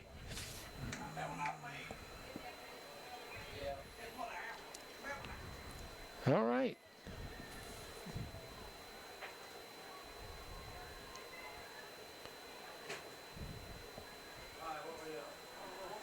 First and 10. If we can get a snap off. All right, Schuler. He's in the backfield with Punches.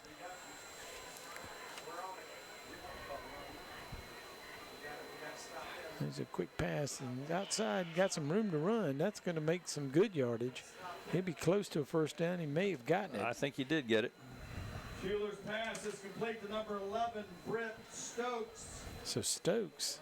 And we haven't seen a lot of Stokes tonight, but he was one of the players that the HKT coaching staff suggested could be a factor in this ball game tonight.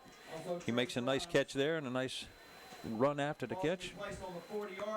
So they're at the 40-yard line. Chandler Law Firm 1st and 10 again.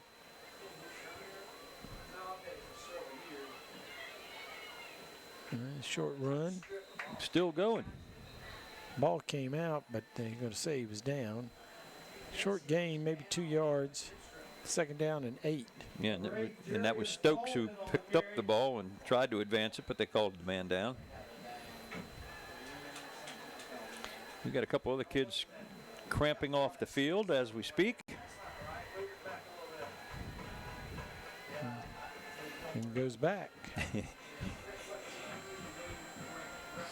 Here comes Stokes. He can't decide whether he's in or out, I don't believe. They'll get another delay if they don't get things they've got to going get moving here. Decides to keep, gets away, and now he's going to pick up yardage. It's going to be short, though.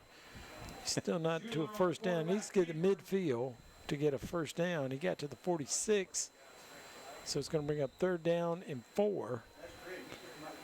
And now we've got a Williston player getting up slow, and I believe that may have been a case of perhaps a cramp. He got up pretty quick for that. On the 45-yard line, 3rd down. Actually spotted it at 45, so it's 3rd down and 5 with the clock running. And the clock is running. They got to get moving. They're pretty deliberate. They're very deliberate. They're taking a little too long.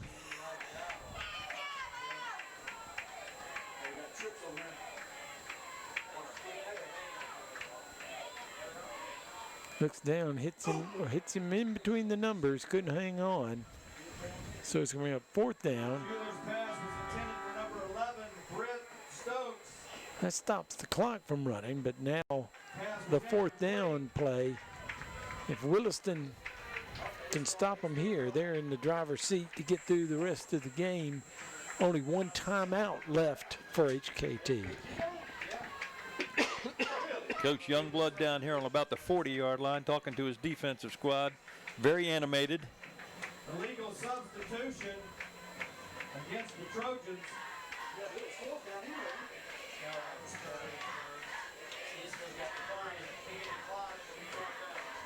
Oh, there was an illegal substitution on the play before. And they declined. They'll take the incomplete pass and go with 4th down. That's for sure. Coach signal from the sideline to decline that penalty was quite obvious. It'd be interesting to see what play they come up with here, and they're going to use their last time out, does HKT. So that's an interesting call. And they'll go to the sidelines and talk about it. So after you've watched them play tonight, you've got 4th down, you got to get 5 yards. What would you call? Well, I'll tell you what. I think I'm going to put that hit ball in. If I was there, I think I'd have to put the ball in the hands of number 5. Okay, give him a run pass option.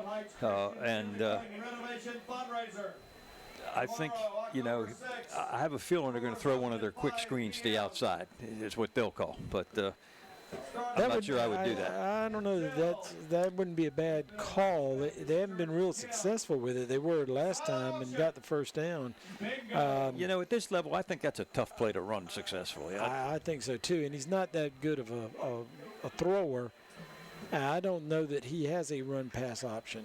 He either runs it or he passes it. I don't know that you can put him in that position. Look at this score here. Blackfield Hill is still 2-0. That is a shocker to me. And that's a final score, 2-0. Looks like a baseball score. Somebody threw a 9-inning shutout. That's pretty amazing. Rich Spring usually scores yes, in bunches. So here we go. 4th down. HKT has talked about it. They have no more timeouts. Conceivably, Williston can run the clock out after this play. He was going for that quick screen. And that was Tony who came through and made the sack. That was a big-time play right there. No, it was number 3, Number 3, I believe, came in and sacked him. Yeah. And, they got a wide open. He actually fumbled the ball. Yes, he did. So Williston recovered it. Tony was there, but he was not the man who Jazeon Washington Dix, okay, one of their captains for the game tonight, okay, and he came blowing through there, and that is a huge sack for Williston-Elko. But you were right. He was going to the little screen. He was going to that screen and took too long, number 1. All right, and I don't think they'd have had anything there anyhow. I think if we go back, if we've got that replay queued up, we'll play it again. And he should have thrown it right there. Well, he wasn't even covered. Now he did have a defender out there with him, and he was deep in the backfield. I mean, that was. Just watching him hold the football, he's got to get a little better. He wants him to get downfield, and you don't have time to do all that. Not with Dix coming in there and making a big sack. Now they got the Williston fans celebrating. And this is the point where 2:17 left in the ball game, 1 first down, and the ball game's over. Strom Thurmond 41-21 over Swansea, and that is a final score. 2 big wins in a row for Strom Thurmond, putting lots of points on the board. That's what we're used to seeing from them. The officials tonight have been deliberate as well. I don't know why it took so long to get that ball spotted in a play called. So Williston going to run it, see if they can run this clock out. HKT has used all their timeouts, so they can't stop the clock. And the clock runs down to 2 minutes exactly. Javier Rudolph. And I hope I'm saying that right. It could be Javier, it could be Javier. I've heard it both ways tonight. Javier.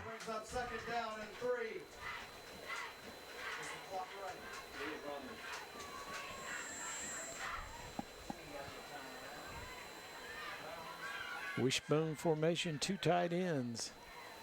Just going to be content to run this out.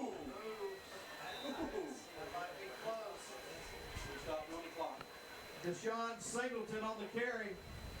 See if he picks up the first down, they can go into the victory formation. Yeah, the clock's running down on them, and we got 1:25. It's actually 3rd down and 1, so I don't know if Rhymes can run a quarterback sneak. That'd be the safest thing to do here. The first down, the game's over. I kind of like number 53. Brandon Nix, he's making some suggestions as to what they should do out there. This may be in terms of the play. It might be a delay of the game. Or a false start. Yeah, there was a movement. Oh, Batesburg, that's probably a final two there, 33-19. Yeah, Batesburg over Silver Bluff. Yeah, I had a bad feeling about that one for Silver Bluff. Batesburg, as you said prior to the game, is traditionally pretty tough, and they beat Silver Bluff last year by 7. And they play up yeah. in the early season against teams that they may lose to, but they're always a tough football team. All right, so 3rd down and 6. So he's not going to get outside to get the first down, so the clock will continue to run. They can't stop it. It's 30 seconds. That's it. They don't have to run it again. And they will be happy. Well, there's an injured player, so now they're going to continue to run it because the game's over. There's no need to. The player may be hurt. You can come talk to him. These officials are a little bit different. So he did put the. They're just going to let it run out. Any way about it? That's better than taking a slide. That's better than taking a slide. So the game's over, and Williston, who trailed at halftime and trailed most of the game, scored late and wins 16-14 on the power of two-point conversions, where HKT could not score on their conversion efforts. They were 0 for 2. Williston-Elko was 2 for 2. So Williston-Elko back on the winning track with their 2nd win of the game. And that's a good win for them. They're coming into a part of their season where they're going to be competitive, and they are certainly not a dominant team this year, but that's a nice win for them. And at the first half, I thought HKT played well also. Okay, and I think obviously we saw what happened there. Some of their players got cramped up and they're probably a little tired, and they were not quite as sharp at the second part of the ball game. Players shake hands and everybody gets along well. So our final score, Williston-Elko 16, Hunter-Kinard-Tyler 14. We'll take a break and come back and wrap things up for tonight's ball game when we return on the Aiken Standard Game of the Week. It all started that one family night in Dumfries, Virginia. Family night is for everybody. It's a time for families to do crafts together. The kids just love going to Chick-fil-A for dinner. Being the single mom and getting everybody ready, it was tough. We would get there a little bit late, like on the tail end of it. Helen saw that I was having trouble getting them to Chick-fil-A for the family night on time and actually got it extended another hour. Noticing things like that, I never really told her how much she affected me, but she did. Love you. Move. The Williston-Elko Blue Devils celebrating a big win tonight over one of their region rivals, Hunter-Kinard-Tyler, as they win 16-14 in a good ball game, good close game, a lot of interesting plays. And I'll tell you what, I think the fans got to be happy with their team tonight. They were down a little bit early in the ball game, came back, and they played well. Okay, a couple of the players stood out to me, Brown being one of them. I thought he had an outstanding ball game. Okay, a couple of the other players that defensively and so on, big sack there at the end. So a good ball game overall for Williston-Elko. Gets them a 2nd win for the season so far, and I do believe they've got some teams that they can compete with coming down the stretch. Okay, well, that's going to do it for tonight's game. Who we got next week, Coach? He's going to look at his bag. We've got Wagner Sally and Ridge Spring, I believe, next week. I was thinking that Ridge Spring was coming up. Yep. We're doing our small school circuit these weeks. And yeah. Is that going to be at Ridge Spring? It's at Ridge Spring, Minetta. Okay, Wagner Sally. We've been there once. And after the scores that we saw tonight, I think off the top of my head, I'd have to say Wagner Sally's got to be a big favorite going into that ball game. You would think so. If they get shut out by Blackville, that should be a game that Wagner Sally can win. Wagner Sally having a good season. They've only lost one time. Yeah, and they've done a good job early in the year. They've had some big wins. And I'll still remember they said we've got to get prepared for Williston-Elko. The region championship goes through Williston-Elko, and they took care of business when they came down here to play them. Now we got a report that South Aiken is trailing, and it looks like they will go down in defeat.